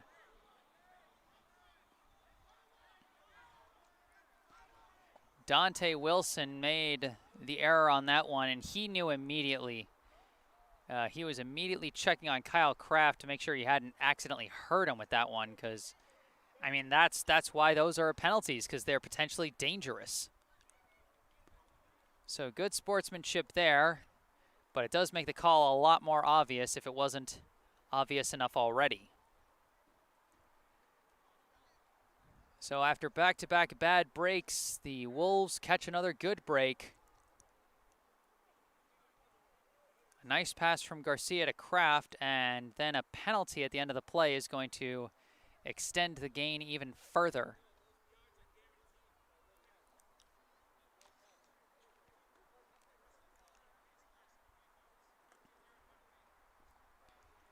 And indeed, the face mask will give Silver City a 1st down. Sorry about that.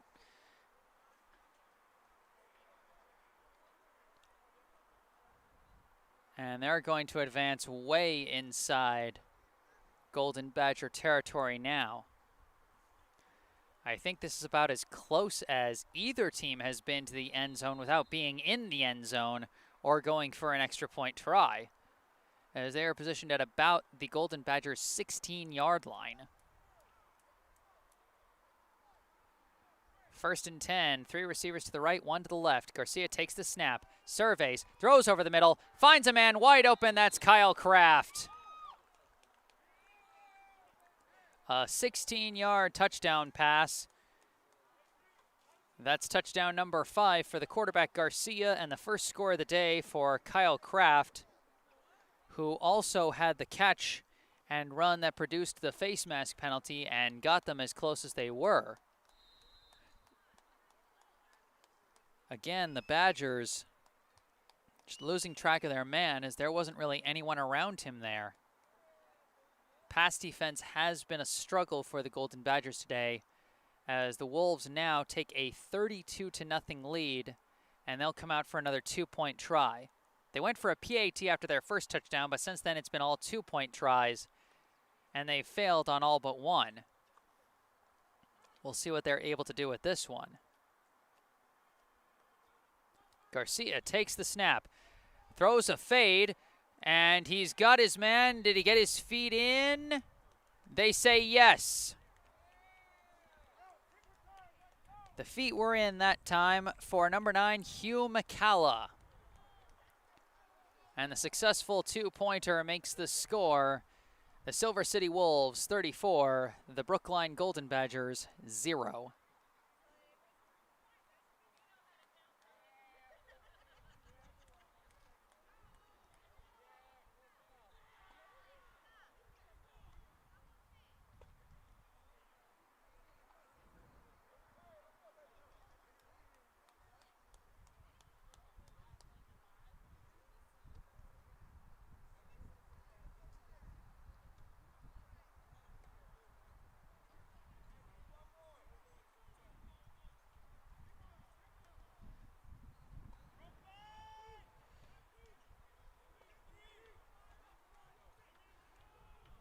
So Keon Walton will be lining up for another kickoff, as Brookline has Jeff Jean and Ralph Duperville back deep to receive the kick. 34-0 Silver City leads here at Daly Field in Boston, Massachusetts.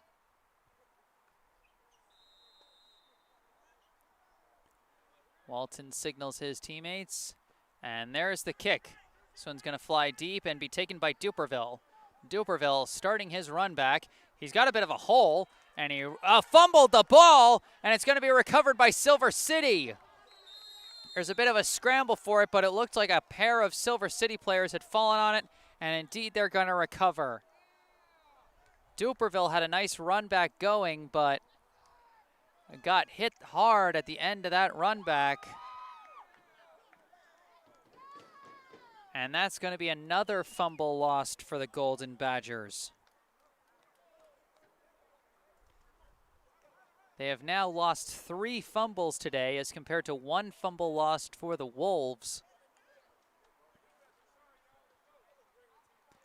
And so right after scoring the touchdown, the Wolves get back on the field in opposing territory. They'll be starting from the Badgers' 44-yard line.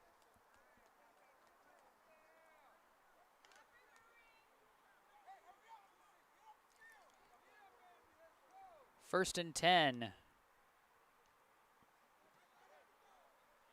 Garcia in shotgun. He's got Williams to his left in the backfield. He's got Paradis and Vega on the right. I believe Kraft and Simmons on the left. Drops back, passes over the middle, finds Paradis. He juggled it a bit, but hauled it in. Gets tackled by Andrade. And so another catch on the ground by Paradis. It seemed like he was a little unhappy with how hard he was hit by Andrade at the end of the play. But either way, that's going to go for a first down. Pass will look to be about 14, maybe 13 yards. Gets them down to the Golden Badgers' 31-yard line.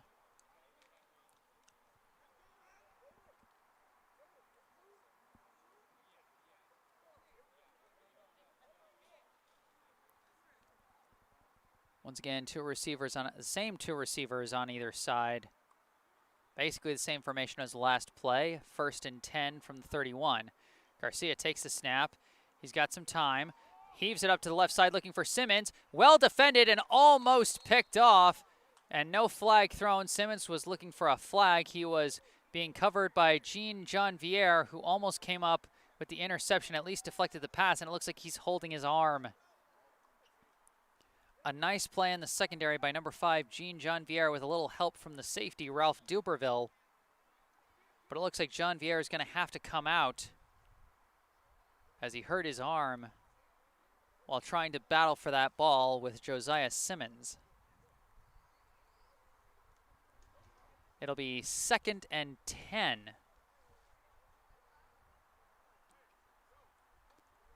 from the 31.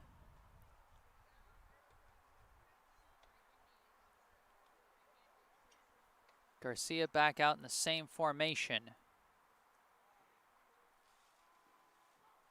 Takes the snap, he bobbles it, and it ends up going straight to Williams. Williams going to try to make something out of nothing, and he gets down the right sideline. Got a bit of a small gain there. Maybe a gain of 1, as that snap just completely missed the mark and ended up looking like a direct halfback snap. But the way the players were reacting, I doubt that one was intentional.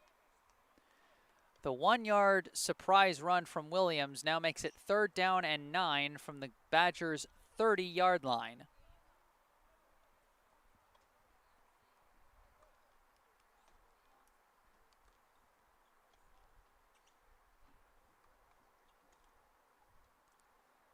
They come out of the huddle. And it looks like they're going to have Kyle Kraft join Williams and Garcia in the backfield, but then motion out to his usual spot in the slot. Garcia drops back, surveys, the pass rush is coming. He has to heave it up. He's looking for Vega, and the pass is out of bounds, and he was well covered. Good coverage from the Golden Badgers secondary, and he was being pursued. The quarterback was by number 53, Sherlin Harvey, and number 66, J.D. Bissonette. So nice coverage downfield by Mike Middleton. 4th and 9. The last time Silver City was faced with 4th down, they ended up completing a big, I believe, 41-yard touchdown pass to Keon Walton.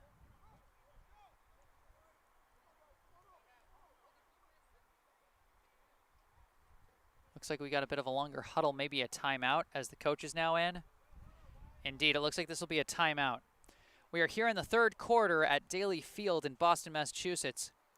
The visiting Silver City Wolves leading the hosting Golden Badgers by a score of 34-0, courtesy of 5 touchdown passes by the quarterback Garcia, 3 to Keon Walton, 1 to Josiah Simmons, and 1 to Kyle Kraft.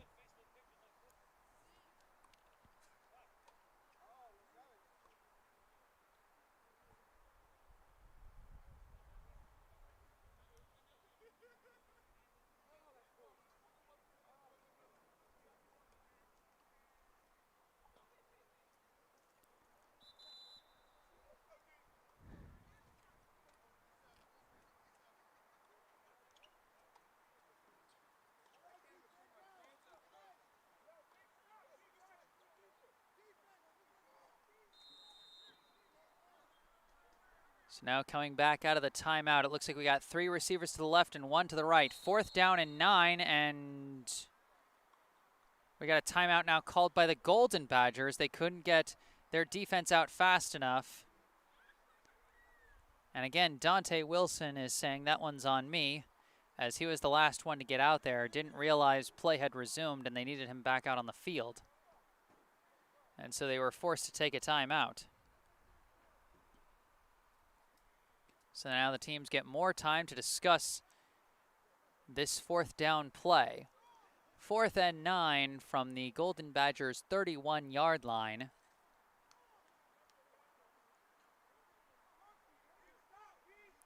Or rather the 30-yard line. 4th and 9 from the 30. 34-0, the Wolves lead the Badgers. Garcia goes for a hard count, but it looked like his own teammates jumped. And indeed, they're going to call a false start. So that sends the Wolves further back. I'm not sure if they didn't realize their quarterback was going to go for a hard count, or maybe they thought one of the Badgers defenders jumped and so they all wanted to jump. But that's something you got to let your linemen do, not your receivers. The receiver's got to be like the 2nd, 3rd, or 5th guy to jump off the line after the linemen. It's going to be the defensive linemen who are going to jump across the line, and it's got to be the offensive linemen that respond in kind. So 4th and 14. Garcia takes the snap, drops back. He's got time. Heaves it up down the right side looking for Vega. Nothing doing. Again, it was Middleton in coverage. And for the first time, the Golden Badgers get the Wolves off the field via a turnover on downs.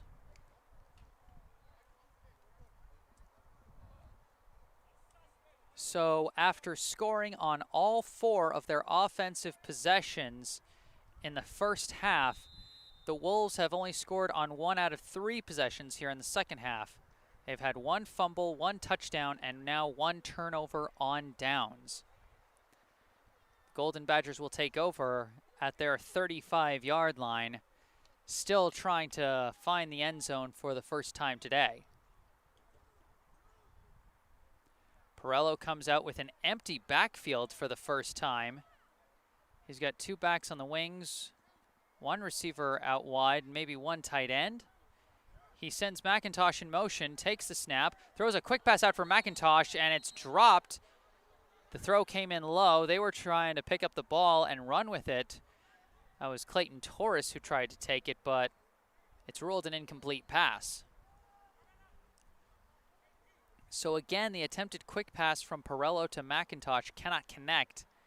That was how their last drive ended on a turnover on downs, as they tried to go for a quick slant, but again, missed the timing and the throw came in low.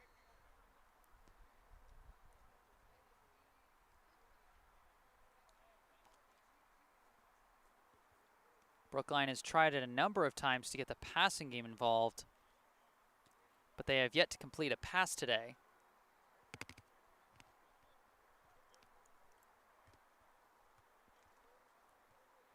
They had some nice running plays in their first few drives in the first half, but haven't had much luck since then. Jean sent in motion, but the handoff goes to Prescott. Prescott runs out of room immediately, gets wrapped up around the legs, and then pulled down. That was number 11 who got there first around his ankles. That's Brian Pelletier. And Michael Johnson came in to push him over. No gain on that play for Kirk Prescott. Silver City able to focus more on the run now. And so Brookline has not had as much success with the running game thus far.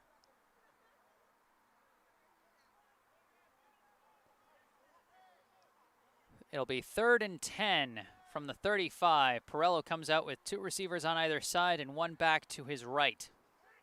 Takes the snap, drops back, looking for a pass. He's got his man, and he's got a breakaway. He's running with it, being taken from behind and thrown out of bounds.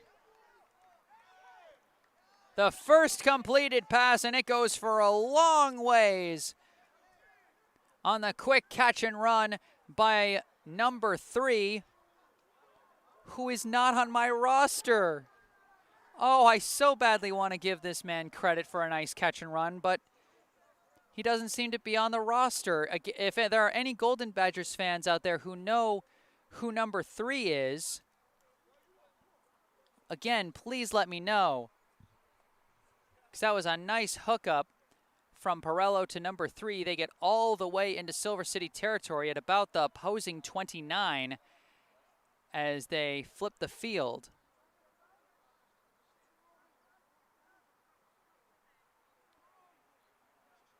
First and 10 at the Silver City 29.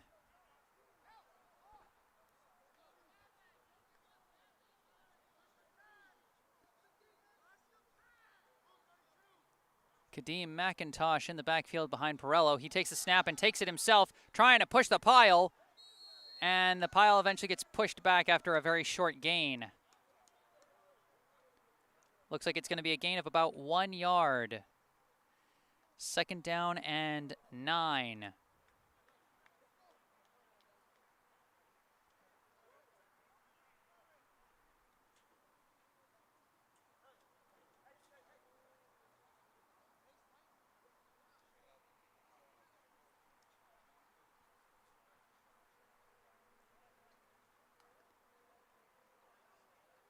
It's now operating from the Silver City 28-yard line.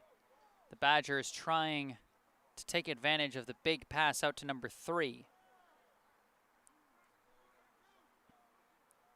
Perello puts McIntosh in motion, but he gives to Prescott. Prescott runs into the line and again gets wrapped up pretty quick. And now we've got a fight on the field, it looks like, after the play. Some pushing and shoving started getting going. It looks like Silver City's number 0, Trayron Bryant,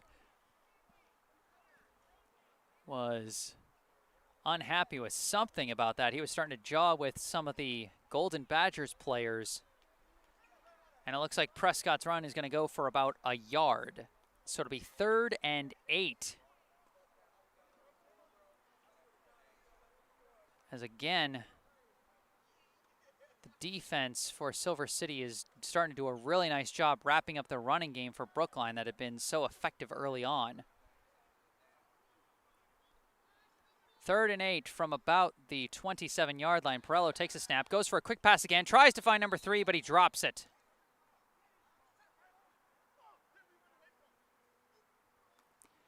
Again, missed timing on those quick slants. We know it can work for him now because we saw that big catch and run by number 3, but that time they just missed the timing.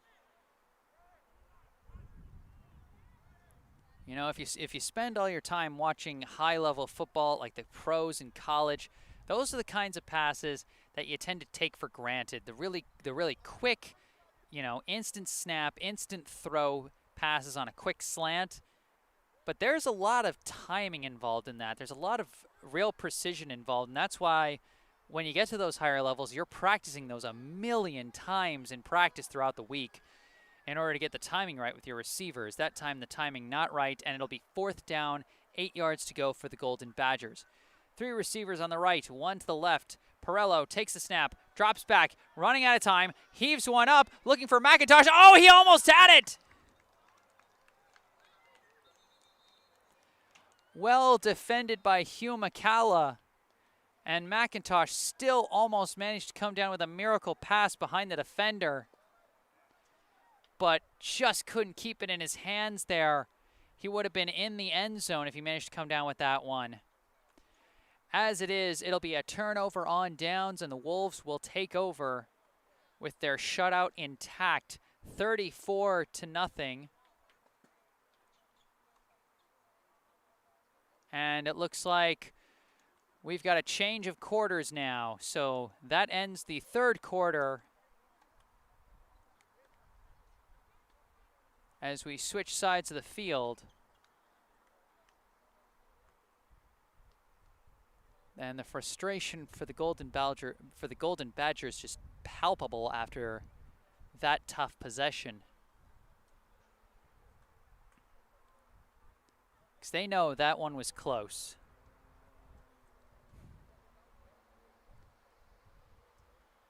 But at the very least, their passing game started to show a little life on that one. If nothing else, they have to take those small gains going forward.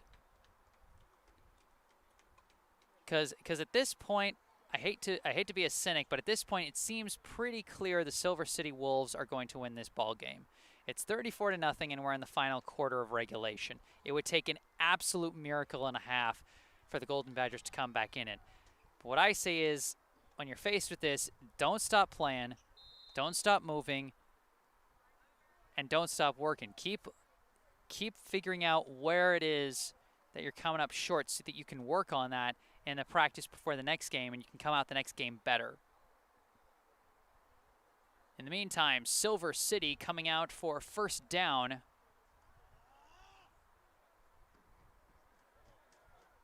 Garcia takes the snap. Rolling to his left. He floats one out to a wide open receiver who drops it. He was left all alone. That is number 10, Josh Ortiz. His first target of the day. There was nobody around him. He had a nice shallow out route there as the other receiver was streaking down the field and pulling the secondary but just butterfingers on that one.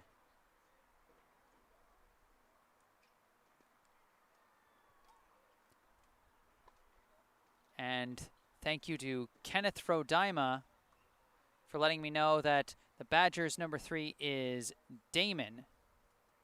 Although, I'm sorry, I have to ask again, is that first or last name? I'm happy I at least got half the name. 2nd and 10, Garcia hands it off to, I believe, Williams. He cuts it out to the right and finds a little bit of room for a short gain before being taken down. I believe he was tripped up by Shepard. Jaden Shepard has had to pull some extra duty,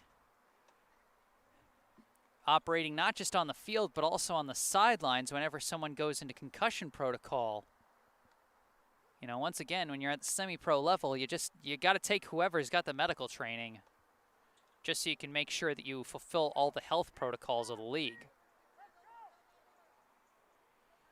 It'll be 3rd down and what looks to be about 6 yards to go. Operating from about the 31, they need to get to about the 37. Garcia takes the snap, surveying. Oh, he's going to throw. He's aiming for his receiver. Almost caught, but well defended by Duperville.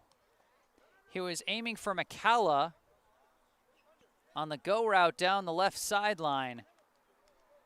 But Duperville just jumped over his back and just close enough to the ball that he didn't get called for pass interference. It looked like McCalla wanted the call, but no call there. And Damon is the first name of number 3 who had the nice catch and run for the Golden Badgers in the last possession. Thank you once again to Kenneth Frodima, and thank you to all of you who have been participating in the live chat. I love seeing my audience being engaged, and thank you to Night Owl for your nice comment as well. I do like to do the best I can out here. It'll be 4th down and 6 for the Wolves. Garcia takes a snap, and he's going to roll with it. It's a pitch play out to Williams. Is he going to be taken down? He is taken down. Shepard wrapped up his legs, and Desmond Rogers wrapped him up and pulled him down. So another turnover on downs for the Wolves. The Badgers defense starting to make some stops here in the second half as their offense comes back out, trying to at least find the end zone before this game ends.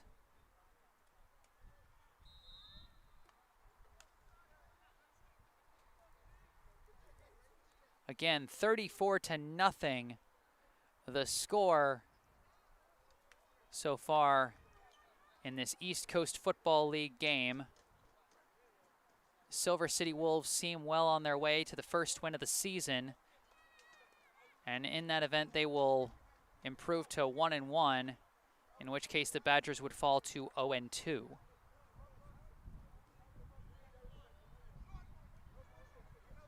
They come out initially in the flex bone, but they send Jean in motion, and now they send McIntosh in motion. They're going to operate with an empty backfield. They send Jean in motion again, and they give it to Jean on the end around. He runs out of room pretty fast and gets taken down from behind by number 32. I believe that's Mark Anthony. Mark Anthony with the tackle for the Wolves, and it'll be a short gain for Jean. It'll be 2nd down and what looks to be about 9. Ball will be placed at about the 27-yard line. Silver City 27. It looks like they did give him a gain of about 1, so it'll be 2nd and 9 for the Badgers.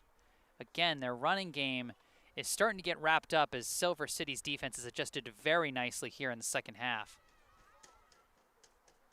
Badgers trying to get their passing game involved as, again, they send Damon out wide. He's got the only catch for the Badgers so far today, that big catch and run last possession. They send McIntosh in motion to the halfback position, but they give it to Prescott, and Prescott gets stuffed behind the line. Nowhere to go, as it was Silver City pushing the pile that time. They pushed the lineman right back into Prescott, and then Prescott just had absolutely nowhere to go. We'll see where they stop the progress of the play. It looks like they're only going to give him a 1-yard loss on that one. And so it'll be 3rd and 10 for the Badgers.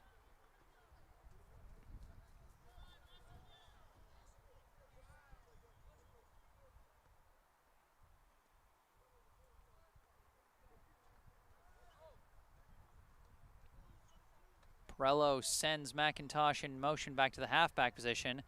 And this time they give to McIntosh. He bursts up the middle, got a bit of space, still pushing the pile, still going, and still trying to push it off. He lost the football, and it rolled out of bounds. We've got a flag on the play, an injured player down. Some pushing and shoving. We got a couple of injured players down. 2 players down for the Badgers, one of them getting back up. Jeff Jean is still on the ground. The Wolves player seems to have gotten back up. What a nutsy play that was. The Wolves player is back down on the ground. Jeff Jean has gotten back up. We got some shouting back and forth.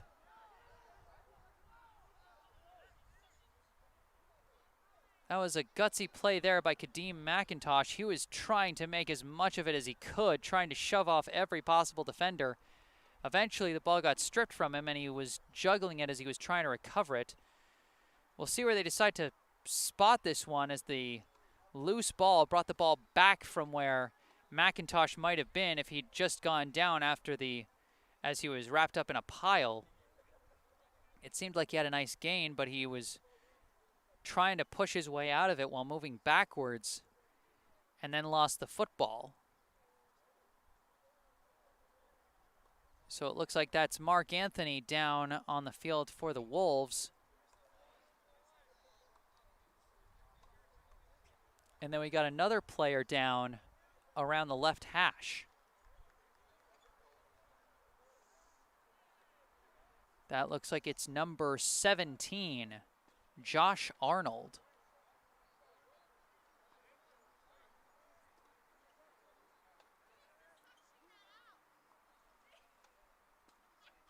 And this ball is coming way back. And the penalty is very clearly against the Badgers. And this must be a huge penalty. They're all the way back to the 44.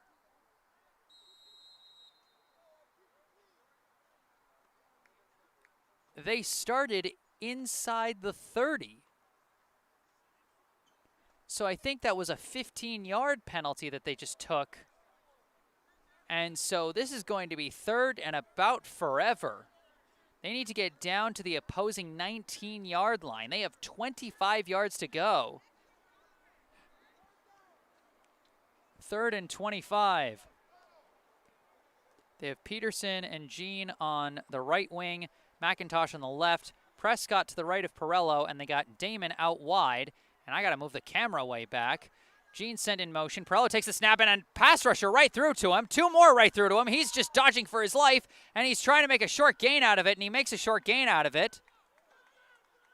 And we got another flag thrown. Who is this one on? The game's starting to get chippy late in this one.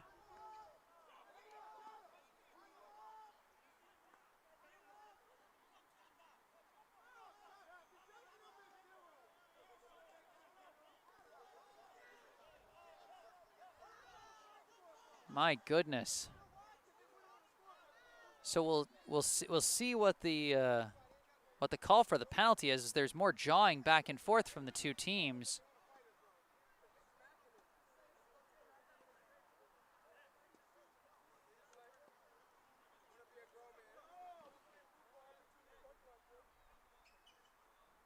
And that's going to be a personal foul now called against Silver City, so the Badgers are going to get an automatic first down. So after the personal foul called against the Badgers sent them 15 yards back and gave them a 3rd and 25. Now on this play, a personal foul is going to send them about 15 yards forward and give them an automatic first down. That's just wild.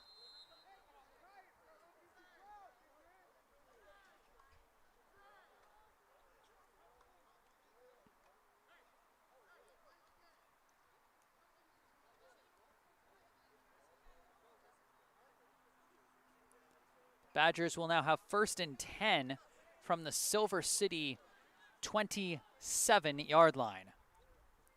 Again, the score, Silver City 34, the Badgers 0. Here in the 4th quarter of this East Coast Football League game.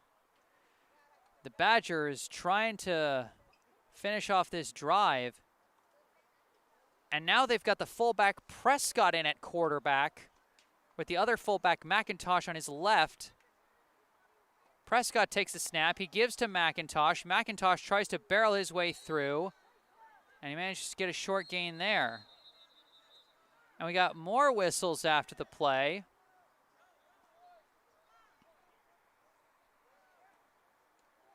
And it looks like Perello's going to come back in.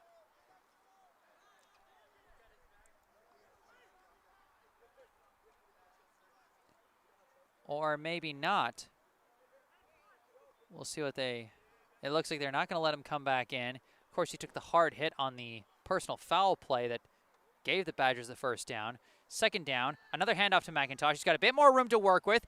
Barrels ahead for a nice gain. That's going to be pretty close to a 1st down, depending on where they spot it. Looks like they're going to spot it at the 20-yard line, and they need to get to the 17. So that's going to be 3rd down and 3 after a couple of nice runs by McIntosh. And Perello is going to come out as a wide receiver. Prescott takes the snap, fakes the give, and he's going to keep it himself. He runs to his right, trying to push his way through. I don't think he got much on that one, though, and it looks like we're going to have 4th down.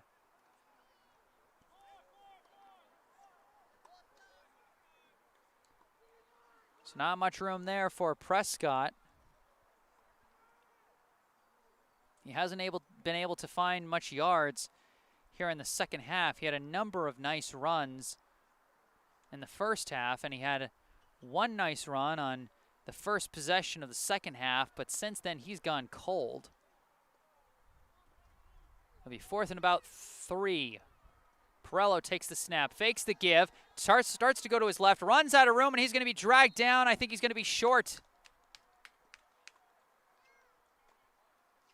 They're going to call him short, and they're going to give it over to Silver City. A turnover on downs for the Badgers.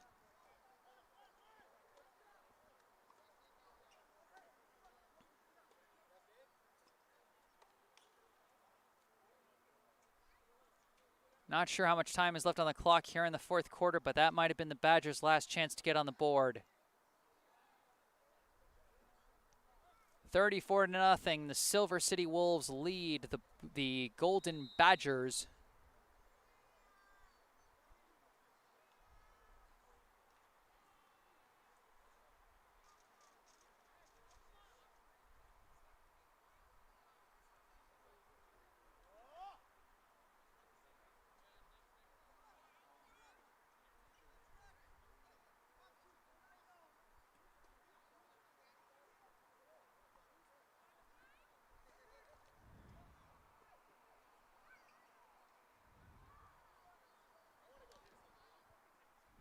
And so the Wolves offense comes back onto the field. It'll be 1st and 10 as they come out in the I formation for a change. Garcia for the 1st, or maybe 2nd time today under center. He gives a toss over to number 5, who's running to the right. He gets dragged down well behind the line of scrimmage by Jaden Shepard. That carry was to Joe Robinson.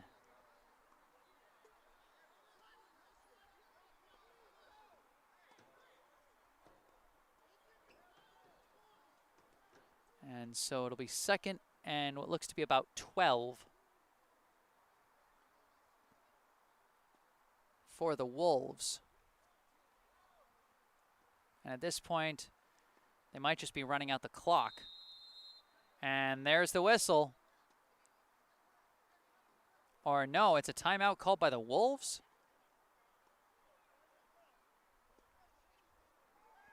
That's not the team I would have expected to call a timeout at this point in the game. Maybe just a bit of confusion about the next play they were going to run.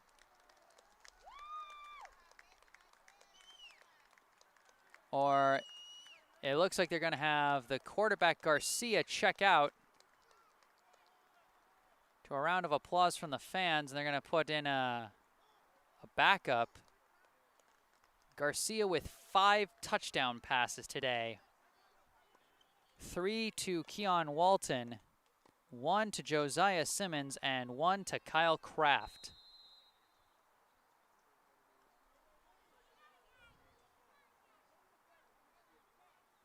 As they come back out for 2nd and 12.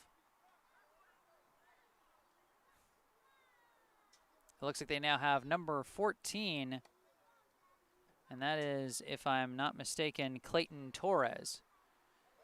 Handoff, and now they're running with it, and they find a bit of a hole for a small game. That's Kamaz Williams.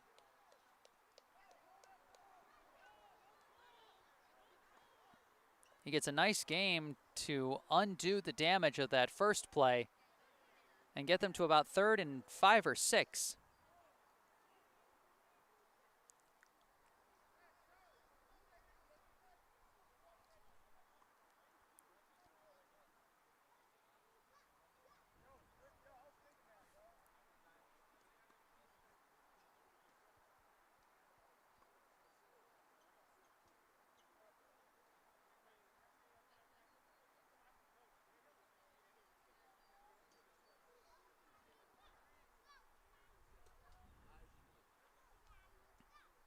Now 3rd down, under center again, and they go for a hard count, and I think it worked this time.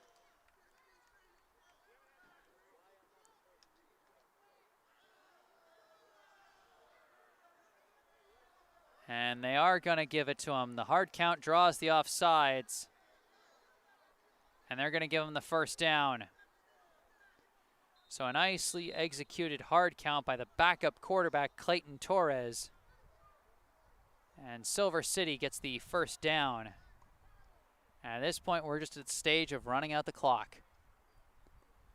The Silver City Wolves seem well on their way to a 34-0 victory over the Golden Badgers here at Daly Field in Boston, Massachusetts. Led offensively by 5 touchdown passes from the quarterback Garcia, as Torres now hands it off, and barreling up the middle is number 22. Getting his first carry is John James. Looks like he gained about 6 yards.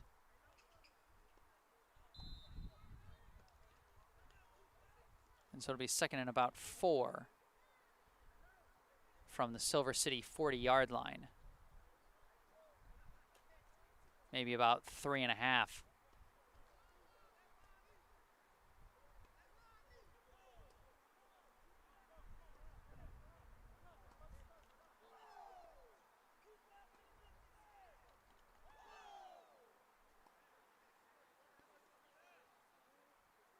So 2nd and about 3 or 4. Torres takes the snap, hands off.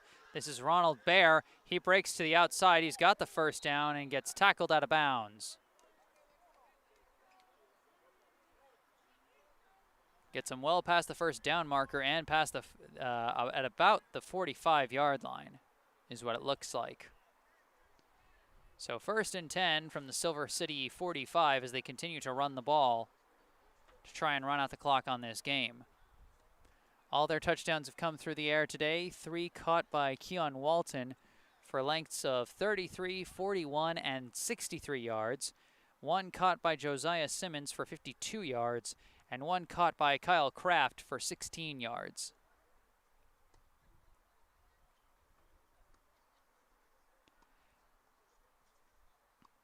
And thank you again to Kenneth Frodima for giving me the full name of number 3, the receiver Damon Bonner, who had the lone reception for the Badgers, that big catch and run. As now this handoff goes to number 35. Short gain there. He gets wrapped up and brought down. That's the first carry for number 35, Jeremiah Foreman.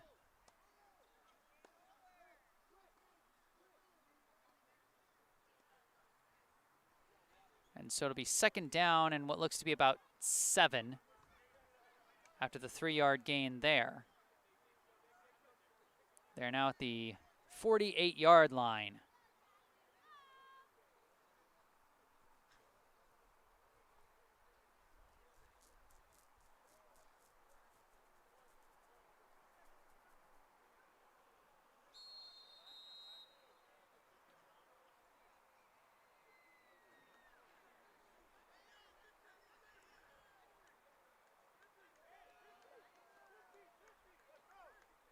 And looks like that's the final whistle, and that's going to do it here at Daly Field in Boston, Massachusetts. The final score of this East Coast Football League matchup, the visiting Silver City Wolves 34, the hosting Golden Badgers 0. I am Jesse Mayfield-Sheehan. Thank you once again so much for tuning in to this ball game. I'll be back on broadcast for the next home game for the Golden Badgers. And in the meantime, if you like my broadcast, be sure to hit the like and subscribe buttons. Feel free to leave any comments on the comment section after this stream is over, as it will stay up on my channel. If you're feeling like following me on social media so you can stay up to date on my upcoming broadcasts, feel free to follow me on Facebook or Instagram. Links are in the description of the video, as are the links to my PayPal and Venmo accounts if you're feeling generous and you're feeling like donating. And if you want to make any special requests, a game or a special video, you want to make any paid requests, you can reach out to me via email to make those requests, jgms88@gmail.com. That email address is in the description as well. But for now, the final score, Wolves 34, Golden Badgers 0. The Wolves improve to 1-1, while the Badgers fall to 0-2. I am Jesse Mayfield-Sheehan from Daly Field, signing off. Thank you all for watching.